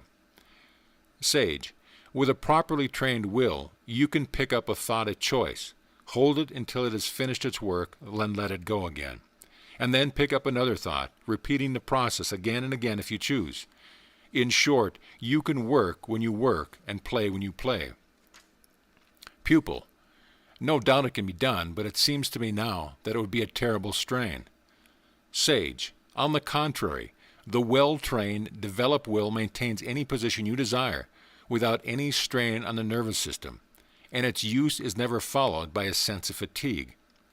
Pupil, I have always found it a great strain to hold on to any thought which did not abide in consciousness naturally. Sage, this is an indication of a weak will, which should be strengthened through exercise, the beginning of which should be a calm, peaceful determination to retain a certain mental attitude in spite of all temptation to the contrary, knowing that by doing so, the desired result will surely appear. Pupil, is the will intelligent? A developed will is the handmaid of intelligence. Sage, the developed will is the handmaid of intelligence. Pupil, what do you mean by that? Sage, in training your will, you will become conscious of the presence of a tremendous power which acts on the plans of the very beginning, or first cause, of every so-called physical thing. This power is the primary living intelligence of the universe. Tell yourself what you desire in a clear, concise way, confidently knowing that it is certain to externalize itself as an objective fact, because your will acts upon the unformed creative or primary intelligence and causes it to take the form that you have determined upon. Pupil, that does not sound so difficult. Of one thing I am certain, that my entire environment is the result of my habitual tendency of thought. Also, that when I know that I should turn my thoughts into other channels but do not, simply letting them run along the lines of least resistance, it is because my will is weak and untrained. Will you please tell me the quickest way that this can be remedied? You acquire energy as well as ambition by exercising the will. Sage, I will give you a few exercises for developing the will, and from these you can fashion others to suit your own requirements. In the first place, it is important to realize that any tendency to strain will be detrimental and must be avoided. Such exercises are not only interesting but stimulating, and if persistently practiced, will keep your ambitions from lagging. They will give you new impulses, renewed energy, and determination to be and to do something better and greater than anything in the past. Once you are fully conscious of the place and power of your will in the mental realm to keep the creative energy at work in formulating your desire, you will realize that it is very susceptible to training, and you will never again be content to live without its constant use, for it would be like having only a half a life. Pupil, may I ask a question right here? I am fairly good pianist, but dislike to begin my practice, and although I enjoy it once I have begun, to start is always a struggle. If I were to compel myself to practice on the piano at a certain time every day, Would that develop and strengthen my will? Sage, it would help, but the greatest benefit would be in the direction of making you a better musician. The best way to strengthen your will is to practice exercises for the sole purpose of strengthening the will, always remembering, while taking them, that your effort is for self-training and self-control, to the end that you may realize yourself as a part of the great universal whole. In this way, you gain a peaceful centralization, which, though maintained by a conscious act of the will, is the very essence of rest. With a well-developed, trained will, your thoughts will never wander from the consciousness that all is life and all is good and nature, from her clearly visible surface to her most arcane depths, is a storehouse for good. You have the key to her great treasures, and whatever appeals to you most at any particular time and place is that mode of the universal living spirit with which you are at the moment most in touch. Realizing this, you draw from out of the universe streams of vital energy, which make the very act of living a joy, which radiates from your vibrations that can turn aside all injurious suggestions. This is surely a good and sufficient reason for developing the will. Exercise for strengthening the will. The will is weak because of lack of exercise. Training the will is very much the same as training the muscles. Its development is gradual. Only will can develop will. Consequently, you begin with what you will have and expand and strengthen it through its action upon itself. The weak will manifests in two phases, overaction and underaction, the former as impulsiveness, impetuousness, and the life and the latter as lethargy, phlegmaticism. It is good to begin each day with a resolution not to hurry and not to leave any task unfinished. Effort in this direction is of inestimable value. There should be only one object in your mind with reference to your exercise, the development and strengthening of your will. At the time, have no thought of your improvement as a musician, for if there is any ulterior motive, your will training will be lost sight of. Cultivating the feeling of contentment. Cultivate the sense of contentment and begin your exercise with that feeling, determining to do it in happy frame of mind. That is important. Take your exercise as a time of day when interruptions are least likely to occur, for 7 consecutive days, 10 consecutive minutes a day. If an interruption occurs during the exercise, start all over again. If you forget the exercise for 1 day before you have finished your course of 7 days, begin the entire set again and go through it uninterruptedly. Place a notebook and pencil by your side before beginning. Now take 50 matches, beads, buttons, bits of paper, or any other small object, and drop them slowly and deliberately into a box one by one, with a feeling of contentment and satisfaction, declaring with each movement, I will to will. The one and the most important thought is that you are training your will for a particular advantage of having a trained will, and this is why you should cultivate the feeling of contentment. The only method by which you can study the development of your will is by self-analysis and introspection. So when you have finished your practice, ask yourself such questions as these. What did I think about the exercise while I was doing it? Did I believe it would really cultivate my will? Or did I do it just because I was told to? Did I actually concentrate on dropping the matches into the box? Or was I more concerned with their arrangement? Or was I distracted with other thoughts, good or bad? Was I watching the time impatiently? Or was I consciously engaging in thoughts of satisfaction and contentment? Did I have a sense of strain, or did it brace me up? Do I believe that it will really train my will if I faithfully follow it long enough to prove, etc.? Write down this series of questions and answers in your notebook. You will find it both interesting and encouraging to keep this record and thus watch your progress. Stimulating an interest in your will exercise. You can stimulate interest in your exercise by varying your resolution or intention. That is, one time hold a conscious attitude of joyously willing to will, another of powerfully willing to will, another of peacefully, and another contently, etc. These variations in the exercise, with the suggestions for introspection, which have been slightly changed, were taken from the best authority, as far as I know, along the lines of will training, and I am positive will bring the attainment of a firm, strong will and intelligent use of it. End of chapter. Lesson 5. Making your subjective mind work for you. Quote, "The most potent force in the universe is the influence of the subconscious mind. The proper training of the correlation between the subliminal and the objective faculties is the open sesame that unlocks the riches of all storehouses. The faculty of remembering, and with remembering there follows natural reflections, vision, knowledge, culture, and all that tends to make a man a god, though in the germ." Dr. Edwin F. Bowers. Pupil, the subject of the subjective mind greatly interests me. I am sure that I had understood what you said concerning it. I would have realized that all that was necessary to obtain my desire was to think out exactly what I wanted, consciously place it into my subjective mind, and it would at once begin to attract ways and means for its corresponding physical or material fulfillment. Sage, indeed the study of the subjective mind is an all-absorbing subject. I may be able to enlighten and help you to make working realities out of what now seems to be vague and even mysterious. But it will rest entirely with you to put vitality into these suggestions, and that can only be accomplished through using them. Pupil, you mean that by making practical use of your suggestions, I will be able to attain practical results, which will help not only myself but others? Sage, that is the idea.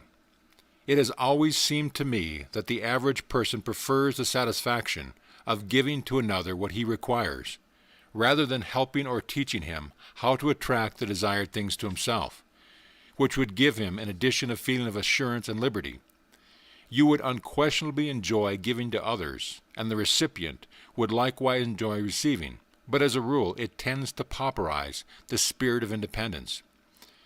Pupil, if I were to put into my subconscious mind a definite idea that all people have the same power in their subconscious minds to attract to themselves the things they desire through their own efforts, would that thought register in their subconscious minds? Sage, that would be the intelligent way of impersonally helping others to connect with their limitless supply. Pupil, you have told me before that there was a definite way of impressing the subconscious mind with a particular thought. Would you mind explaining this again? Getting into the spirit of your desire. Sage, the process is quite different from that of retaining an idea in the so-called intellectual mind. It is necessary, above all else, to get into the spirit of your desire, and an effort to feel relaxed and confident will help you to do this. The spirit of a thing is that which is a source of its inherent movement. For example, if you wish to impress your subconscious mind with a sense of contentment, you must meditate on the quality of contentment. See how that affects you. If in response to your meditation you feel relaxed and confident, you may be sure that your subconscious mind has been impressed with that thought. This is getting into the spirit of contentment, not because of certain physical reasons, but because of your recognition of life's action in you in this specific direction. You have the whole of universal mind to draw from. There is no limit to the creative power of your subjective mind once you have impressed it with your intention. This example applies to everything great or small. Pupil, since my subjective mind is a part of the universal mind, if I impress it with an idea or desire, does this impression pass automatically into the universal subjective mind?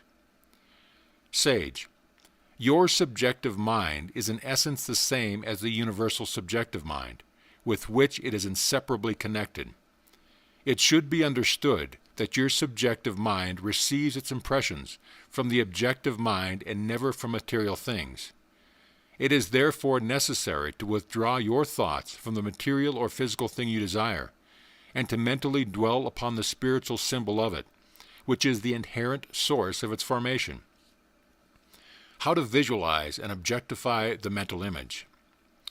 All this may seem somewhat involved to you, because it is a study of the intangible rather than the tangible. But it will unfold to you as we go on, and it will seem quite simple. All we know of the invisible is gained from what we see it do on the plane of the visible. Perhaps an illustration will give you a clear idea of that interior part of your being, which is the support of all that which must naturally subsist in the universal here and the everlasting now. First, endeavor to realize yourself as pure spirit, the essential quality of which is good. Pure spirit is pure life, and naturally the only thing it could desire is to manifest more and more life, without reference to the forms through which the manifestation takes place. Consequently, the purer your intention, the more readily it is placed in your subconscious mind, which instantly passes it on to the universal mind.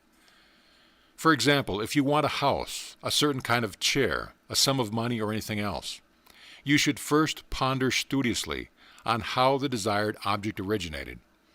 Meditating thus on the original spirit of the thing in question starts the creative power of your subjective mind, which is in touch with all creative energy which exists, operating in that specific direction. Suppose it is a house you desire. You will go back to the original concept of it. The idea of a house had its origin in a primary need for shelter, protection from the elements, and comfort, and out of these original desires there grew our present dwelling. So you proceed to build a house in your own consciousness first, thinking only harmonious, constructive thoughts regarding it. This kind of thinking or building gives your subjective mind definite material to work with, and because of its amenable to suggestion, coupled with its native creative power, it will go ahead and eventually bring that house into manifestation.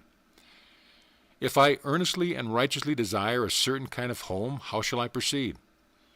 Sage, you should first form a clear conception in your objective mind of the sort of house which you desire, whether 1, 2, or 3 stories, the number and size of the room, how many windows and doors. In short, you should mentally picture the completed house, both inside and out. Go all around the house. Look over the exterior, then go indoors and examine it carefully from cellar to garret in every detail. Then drop the picture and well in the spiritual prototype of the house. Pupil, I do not fully understand what the spiritual prototype is. Sage, the simplest method of finding a spiritual prototype of any object is to ask yourself to what use it is to be put. What does it stand for? In other words, what is the reason for its being? As we have been saying, a house is a place of shelter, comfort, protection. It might be called a refuge. Pupil, then if I want a house, really a home, and there seems to ordinary ways of having it, I am to impress my desire upon my subjective mind, by mentally picturing the type of house I want, in conjunction with the idea of shelter, comfort, and protection, and mentally live in that state of mind, while in order to supplant a mental atmosphere of pure intention, I admit no thoughts of discord, such as anger, jealousy, doubt, fear, etc., but entertain thoughts of love, joy, beauty, and harmony. Would this not be literally living in my true mental abode? And could I not expect to see it objectified in a material house? What the house symbolizes? Sage, yes, because every physical or material thing is the result of an idea first possessed in consciousness. These ideas, which are universal by nature, are specialized by your mental picture, and your concentrated effort to inhabit thoughts which concern the operation of laws of life. This habit of thought formation, if persisted in, opens the way for the physical manifestation of the mental picture, whatever it may be, the case in point being a house. A house is an effect of a need for shelter, comfort, protection, and the life. Pupil, I have never thought before of what a house really symbolized. It seems quite natural now to think of it as an externalized object of an inward originating idea of comfort, shelter, protection, which you have taught me in its prototype. Now my natural impulse would be to go into the house and bolt the doors and windows, if I were afraid of some outside invasion and wanted to protect myself. Yes, this might not always give me a feeling of security, From where does that sense of real protection come? Living in the sense of protection. Sage, the first necessity would be for you to have the house to go into before you could bolt the doors and windows against unwelcome intrusion or impending danger. After having acquired this refuge, it alone would not ensure complete protection. The feeling of protection is established within yourself through your knowledge that you are protected by the almighty, ever-present, intelligent power of life. Surely you know you are alive, and this understanding brings a sense of security which locked doors or barred windows cannot give. Pupil, it would be wonderful if one could constantly live in the thought of protection. Sage, it is to this end we are journeying. As we have seen, in the mind of man, there is a power which enables him to contact the unlimited universal power of God, Spirit, and thereby envelop himself in it. One of the most satisfying and comforting feelings possible is this one of being protected from within oneself. Pupil, I see. One should endeavor to keep the suggestion of one's real self, which is one's real protection, constantly in mind. That self which is one with all life and all intelligence, which not only preserves but provides for all. To return to the subject of the house, it being then the outward fulfillment or manifestation of a desire or need for shelter and protection, the mode of procedure necessary to procure it would be to get into the spirit of life's intelligent protection, and it in turn would attract the necessary conditions to bring into tangible being a house, or whatever form of refuge was most required and visualized. Sage, mentally entering into the spirit of life's amenable creative force, it will take any special form your desire gives it, which is mentally pictured or visualized. The house is only an illustration. Pupil, I understand. Now suppose one wanted more money or better health. What would be the prototype for these? Sage, it is always best to find one's own prototype. Let us refer to the suggestions I have already given you. What does money symbolize? For what is it to be used? For myself, I find that the prototype for money is substance, and my method for manifesting more money is to mentally picture the sum I require for a particular purpose, either in banknotes, check, or draft, whichever seems the most natural. After making a clear, distinct picture, I enlarge my vision of money as a symbol of life's substance, as applied to the use I intend to put it to. I believe that money is the greatest factor for constructive exchange that we have today. How to develop health and harmony. In the case of money, you would hold firmly in your mind the fact that the substance of life fills all space. It is indeed the starting point of all things, whether it takes the form of desired sums of money or of something else. For physical health, you would endeavor to keep your thought as harmonious as possible, and mentally picture yourself as well and doing the useful, happy things in your daily life that a healthy person would naturally do, always understanding that the originating life principle in you must act harmoniously upon itself in order to produce harmonious physical results. Pupil, then the most important point in demonstrating health is not so much the mental picture as the control of thought in a definite center, irrespective of conditions or symptoms, really living in the prototype, a wholly perfect and harmonious expression of God the Father Spirit, the source of health and life. Sage, exactly, and this is where your trained will comes in to help you hold your picture and to steadfastly live in your prototype. The mental picture is the seed you plant, so to speak, and the quality of thought which you entertain most persistently impresses itself upon the subconscious mind, and starts the creative energy molding itself into the form of your mental picture.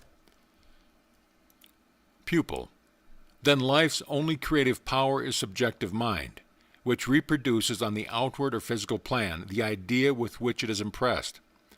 What a field of possibilities this stupendous fact opens up if one could only prove it. Sage, to obtain continuous good results, it is necessary to properly understand your relation to this great, unformed, highly impressionable power you are dealing with. Never try to make yourself believe what you know is not true. Unless your faith is built upon the solid foundation of absolute conviction, you will never be able to make practical use of it. Pupil, this solid foundation of conviction, how can it be established permanently? One day I feel sure of it, and the next my assurance seems to have turned to stone, and nothing I can do will bring it to life again. Using your creative power constructively and never destructively. Sage, you give your unqualified consent that you possess this creative power when you use it constructively instead of destructively.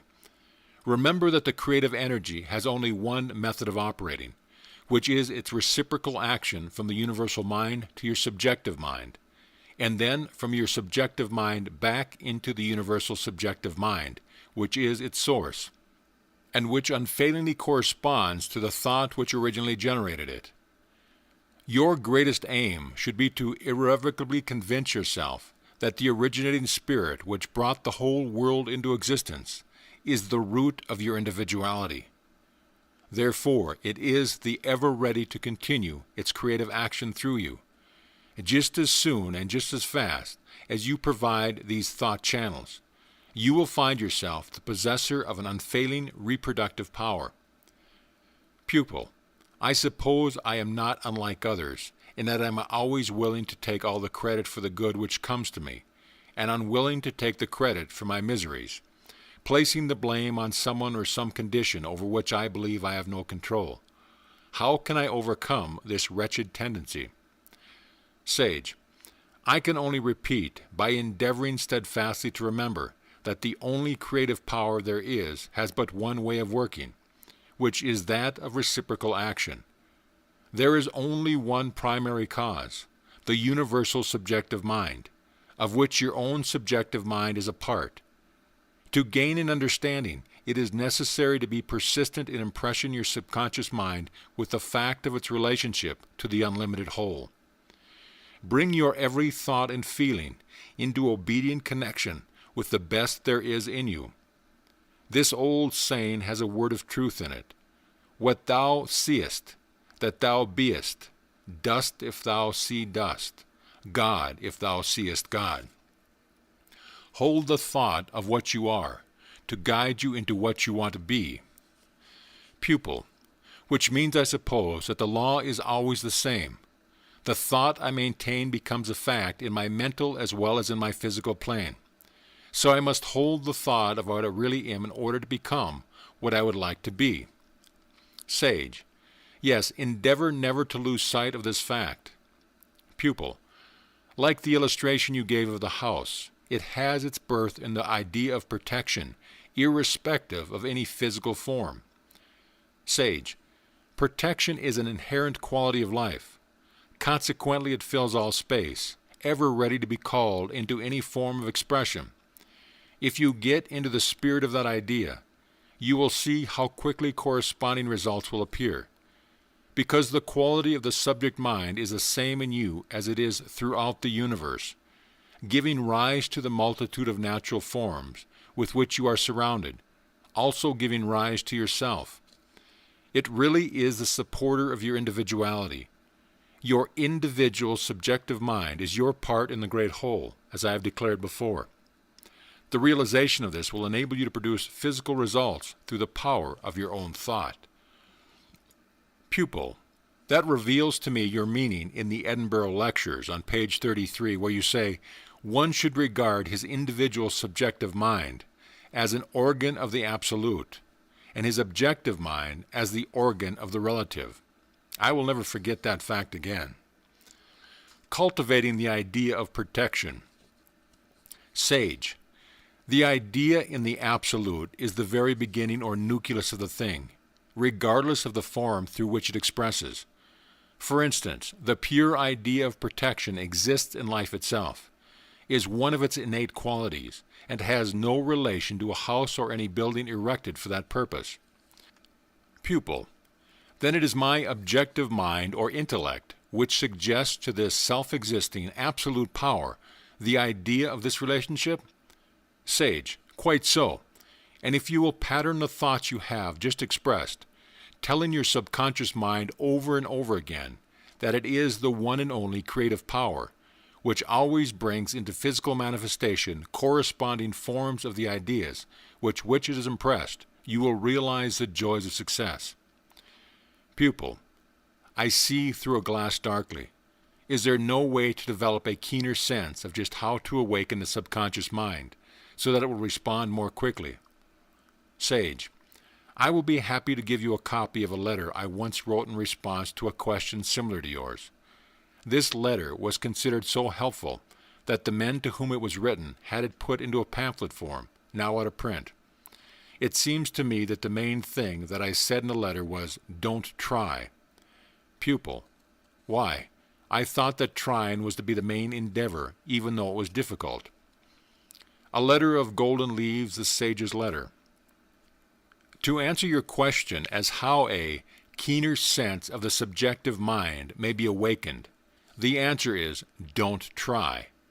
Don't try to make things that they are not. Subjective mind is subjective just because it lies below the threshold of consciousness. It is the builder of the body, but we can neither see, hear, nor feel it building. Just keep in your conscious mind a quiet, calm expectation that subjective mind is always at work in accordance with the habitual thought of your objective mind, and then subjective mind will take care of itself. Then the question is, how to keep the conscious thought in a life-enjoying and life-giving current? My answer to this is very simple, thought perhaps old-fashioned. It is, keep looking at God. Don't trouble about theology, but try to realize the universal divine spirit as perpetually flowing through all things, through insensible things as atomic energy, through animals as instinct, through man as thought. If this be so, then your manifestation of God will correspond with your habitual thought of God. Quietly contemplate the divine spirit as a continual flowing of life, light, intelligence, love, and power, and you will find this current flowing through you and manifesting in 100 ways, both mentally and physically, in your affairs. You do not make this current, but you prepare the conditions which will either cause it to trickle through thinly and weakly, or flow through strongly. You prepare the condition on the interior side by a mental attitude of looking into the light. God is light, with the expectancy of thence receiving life and illumination, and on the exterior side by not denying in your work what you are trying to hold in your thought. For yourself, the simple law of enjoyment of all that you can enjoy, ruled by moderation, and toward others equally, simple law of honesty and kindness. I know you have heard these things ever since you were a child, but what we all want is to realize our connection with the building power within. The connection is this, that the Spirit, as it flows through you, becomes you, and it becomes in just what you take it for, just as water takes the shape of the pipe it flows through. It takes shape from your thought. It is exceedingly sensitive. How much more, then, must be pure life principle itself be sensitive? Think over this. Think it over and then think. Think of it kindly, lovingly, trustfully, and as a welcome companion. It will respond exactly. Think of it as a living light, continually flowing through and vivifying you, and it will respond exactly. If you ask why it does this, the answer is because it is the infinite of your real self. Let this answer suffice you. You will only darken the light by trying to analyze the divine spirit. You cannot dissect God. This doesn't mean being impractical, but getting to the very root of truly practical. We have our ordinary business to do. But believe me, it is the scientific method to bring everything into the divine light. Then let your ideas be desires to see it in the divine light. Let your ideas regarding it grow quietly of themselves, and you will see it in its proper and true light, whatever the thing may be. Then when you have seen what the thing really is, go on and handle it in accordance with the 4 principles of cheerfulness, moderation, honesty, and kindness. Don't worry and don't try to force things. Let them grow, because by recognizing the continual flow of the Spirit, you are providing the conditions, for life is a light which will make them grow the right way. Don't bother about subjective mind and objective mind, or theories of any sort, or descriptions, either mine or anyone else's. But just do what I have said and try it for 6 months. And I think that you will find that you have got hold of a power that works. And after all, that is what we want. It is all summed up in this way. Live naturally with the Spirit and don't worry. Remember, you and your spirit are one, and it is all quite natural. You will perhaps say that this is too simple. Well, we don't want to introduce unnecessary complications. Try practicing and leave the theory to take care of itself. Living spirit is not to be found in a book. Sage, many have written me from all parts of the world voicing new expression. Once a lady in New York wrote asking me to explain to her exactly what I mean in the pamphlet about spirit becoming you. Thinking you might like to see a copy of my reply, I brought it along for you. Pupil, thank you so much. Am I at liberty to keep these letters? Sage, quite. The letter of the Master. With regard to the sentence in the pamphlet on the subjective mind about the spirit becoming you, I really don't see how to express my meaning any more clearly. What I mean is that in a cat it becomes a cat, and in a cabbage it becomes a cabbage. But in man who is conscious, living intelligence, it becomes conscious, living intelligence. And if so, since the Spirit is infinite, you can by prayer and meditation draw upon it for increased living intelligence, i.e., all depends on your mode of recognition of it. In the sentence you quote, it is exceedingly sensitive, etc. I am not referring to the water, but the Spirit. I mean that if subconscious mind in ourselves is sensitive to suggestion, the creative principle is sensitive to suggestion. The creative principle from which it springs must be still more so, and it takes shape from your thought accordingly. But you must remember that the pamphlet was not written for publication. It was merely a private letter, and I was never consulted on the subject of publishing it, or perhaps I should have worded it more carefully.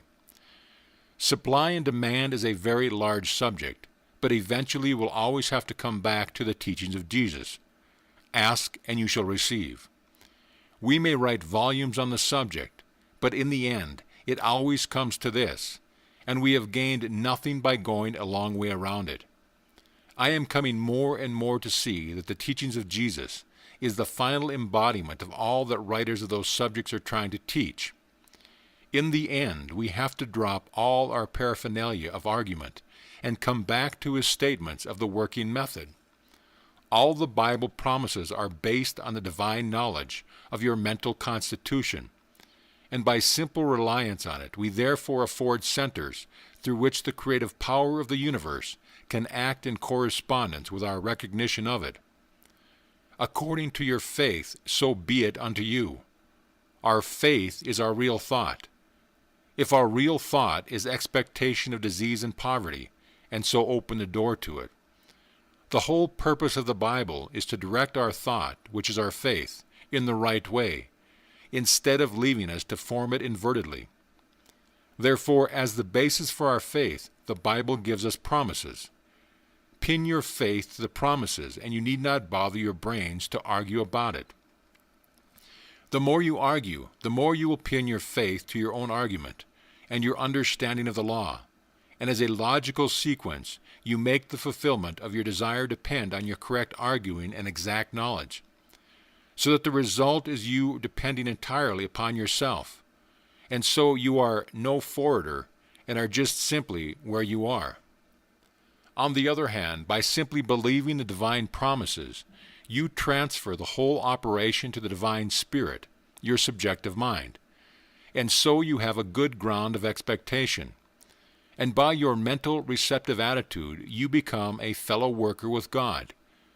You allow the all-creating Spirit to work in, for, and through you. This is the conception of St. Paul always had in the epistles, in all of them showing the weakness of relying on law, and the strength of faith and promises. This also, I think, was Jesus' meaning when he said, "Blessed is he that hath not seen, and yet hath believed." Well, I hope that these few remarks will be useful to you, but I am wondering how this point of view will appeal to an American audience, And that is another reason why I am rather doubtful about coming over. The more I think of this subject, the less I see in trying to make supply, health, and all the usual New Thought topics the subjects of a set of mechanical rules, like the rules of arithmetic. It throws the burden back on yourself, while your whole object is to get rid of it. It is the old temptation of Eden, over again, the tree of knowledge. Reliance on our own acquisition of knowledge, on the tree of life. Reliance of God's own nature and His desire for expression in us and through us, which is the meaning of all the promises. The former looks clever but isn't. The latter looks childish but is the fulfillment of all law and is life. If you see things in this light, which I am sure is the true one, the model you will have to take for the school of builders is the stone which the builders rejected has become the head of the corner. The reference is to the Great Pyramid and the topmast stone, also to our crowning stone in Westminster Abbey, and of course it refers superlatively to Christ. But properly instructed builders do not reject this stone. On the contrary, they recognize it as both the foundation and the apex of the building of the temple. You remember how St. Paul calls himself a wise master builder. Is it any use for me to come to America to teach these things, which in some form or another have been taught there ever since the arrival of the Mayflower? Of course, I can talk about vibration, nervous system, the pyramid, and the like, and the working of natural laws, but the creating principle is apart. A worshipper of God and a student of nature is what one of our old thinkers called himself. The power is of God and is received by man, and man exercises it upon nature. That is the true order. One meaning of the Masonic symbol of the five-pointed star is that everything returns to its starting point. Start from the apex of the triangle and trace the line around, and you come back to the apex. If then your starting point is in heaven, and you go back to heaven and the divine power, and so get rid of the burden. But if your starting point is on earth, i.e. your own acquisition of knowledge of laws, you get back to earth, which is indicated by an inverted triangle. You will find the promises of man's power over nature conditions fully stated in Mark 11:22 through 25. And no teaching can promise more than this. God has ripened a great mind.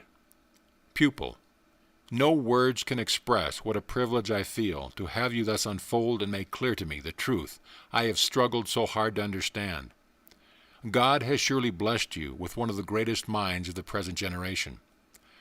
Sage, not at all. There are many who know much more than I along these lines. For myself, however, I am certain that there is but one God, that God and man are one, and that my mind is a center of divine operation. This in itself is a blessing. Much has already been written on these subjects. It is all so simple.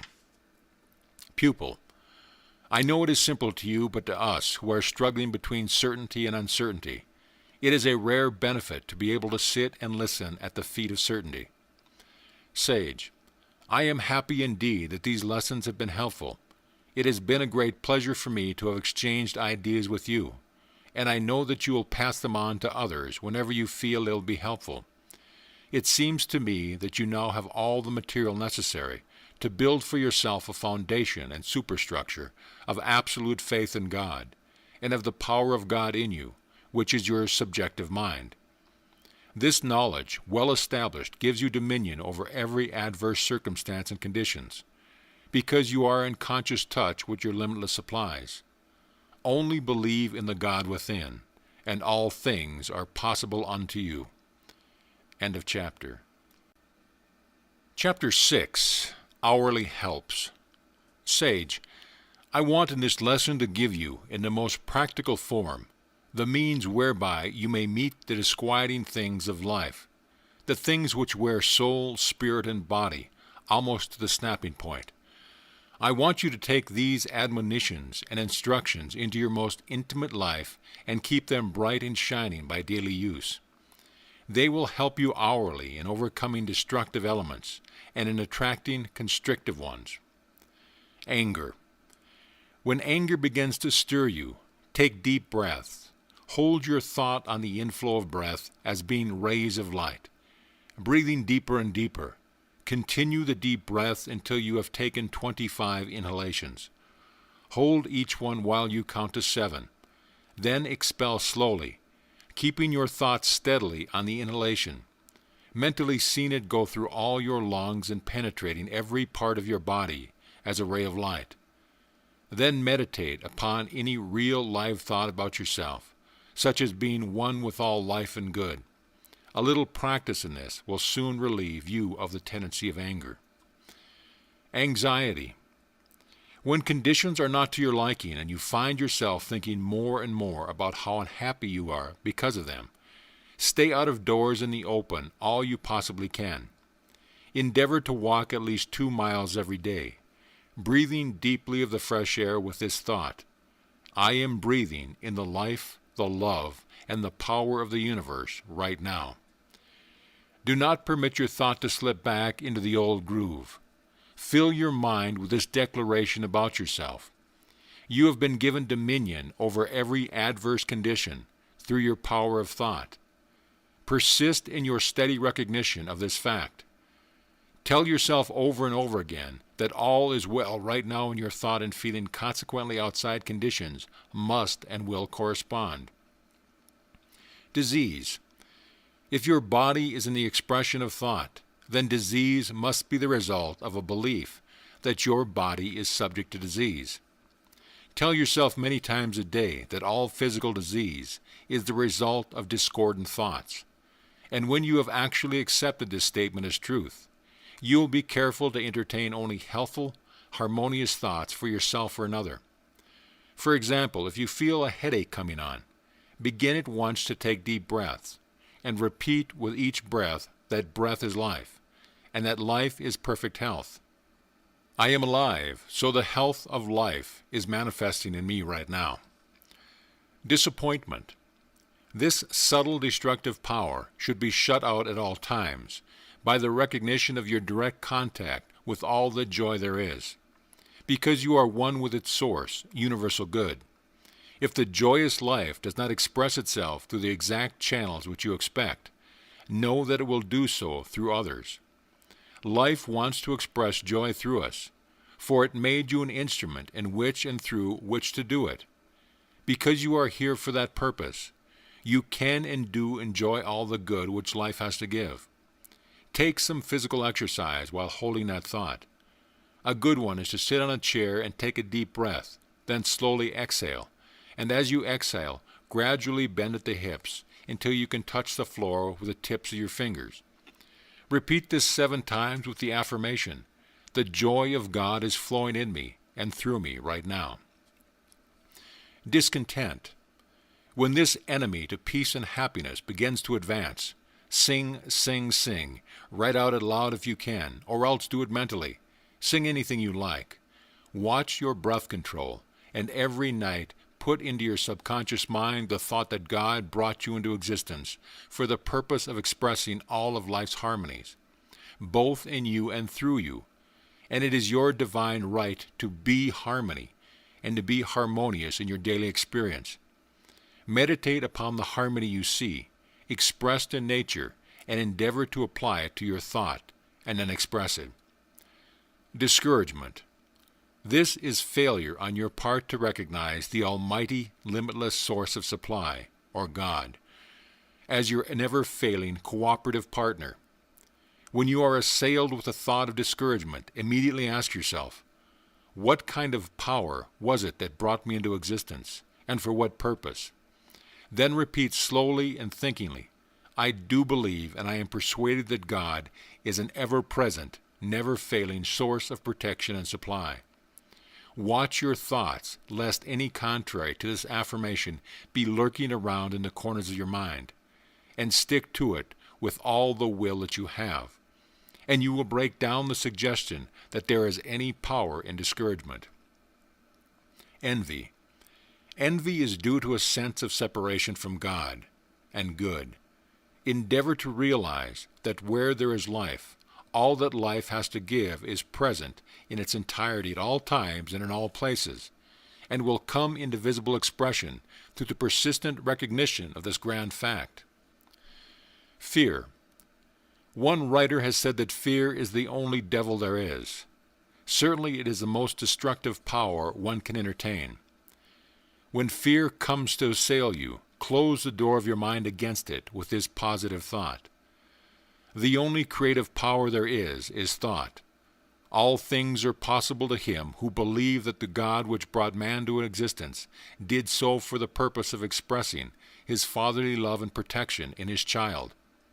I believe in God, the Father Almighty, as my life, my intelligence, manifesting in my consciousness now.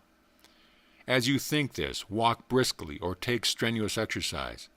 Whenever you sense fear returning, inhibit instantly by substituting any thought which affirms the power of God in you. In short, fear is absolutely overcome by withdrawing your thought from the physical reason or argument which would cause you to believe in the power other than God, and the spirit of life and love as your birthright. Indecision. This is a lack of the realization that your intelligence is the instrument through which the intelligence of the universe takes specific form. An effort to realize this fact should be a habit of mind, rather than spasmodic attempts made only with the necessity for decision arise. Jealousy. This is love's greatest enemy, and if permitted to dwell within your consciousness, will ultimately destroy your ability to enjoy your life. It is the reaction of the fear of loss and can be overcome through prayer and watchfulness. Reason along these lines. God is life and God is love. I am life and I am love. I cannot lose love any more than I can lose life. When you are tempted to feel jealous, walk long distances as frequently as possible and keep your thought on love itself. Not on any one person whom you love, but just love and its attributes. Think of God as love. Keep all thought of personality out of mind, and you will find that love will spring up in you as a fountain of everlasting love, life, and fill your consciousness through and through. Self-condemnation. The instant you begin to blame yourself to having done the wrong thing, or for not having done the right thing, put this thought into your consciousness to the exclusion of every other. Infinite intelligence and wisdom are expressing themselves in me more and more right now. Take the exercise of bending the body from the hips without bending your knees, so that you can touch the floor with the tips of your fingers, inhaling as you lift the body and exhaling every time you bend. Repeat this exercise 16 times, accompanied by the affirmation just given. Self-indulgence. This is brought about by lack of willpower, an evidence of a weak will. It means failure, because you have no thought power to give the unformed energy life, the particular thought material necessary to produce desired results.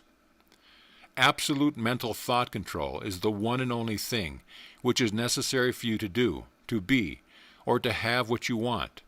Without it, you scatter your forces. If you permit your thoughts to run riot without restraint, the conditions of your life will become chaotic. For example, a friend does something of which you do not approve, or perhaps your present circumstances are undesirable. Refuse to let your thought dwell on the injustice of your friend, for dwelling on it would only produce greater unhappiness for you. Control your thought and do not think of your friend in this connection. Instead, consider the many fine attributes of friendship, and this will restore harmony. Do the same in regard to your unpleasant circumstances. Don't picture them mentally and say to yourself, "How dreadful they are," but repeat the glorious truth which I have previously referred to. My mind is a center of divine operation, etc. And divine operation is always for greater advancement and better things. You will experience this if you cling faithfully to this line of reasoning. Sensitiveness. A highly sensitive mind is simply a self-mind, a form of unadulterated selfishness. Your feelings are hurt because someone says something which you do not like, or does something which displeases you. Or conversely, he fails to say or do what you think he should. To eradicate this baneful thought habit, use the same method of argument as for self-indulgence. And if faithful in your mental work, your efforts will be rewarded, and you will be free of yourself. Unhappiness. A continually unhappy state of mind is the direct result of constantly viewing life from the physical standpoint as though there were life's only reality. Every night before you go to sleep, put well into your subconscious mind this thought: there is but one mind to think about me or to make laws over me, and that is the mind of divine love and divine power. Every morning meditate upon this thought. Use it as your shield and buckler at the first suggestion of any sense of unhappiness.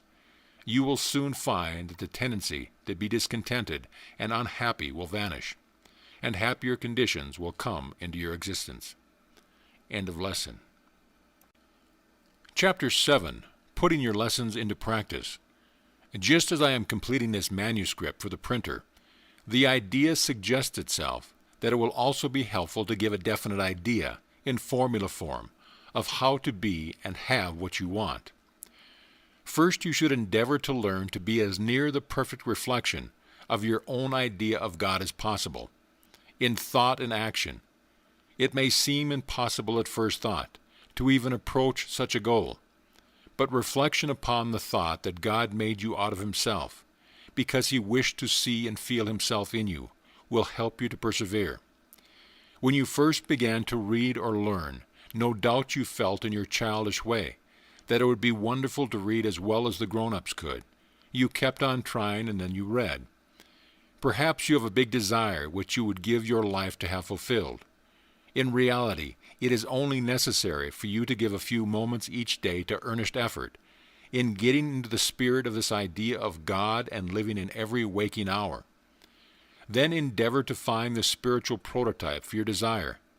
By this I mean inhabit all thought of the physical side of your desire. If you desire a true companion, close your mind entirely to all personality and physical things, and dwell in thought and feeling of the spirit of love and true comradeship, without reference to any physical form. The person is the instrument through which these particular qualities manifest, and not the qualities themselves, as we often learn too late.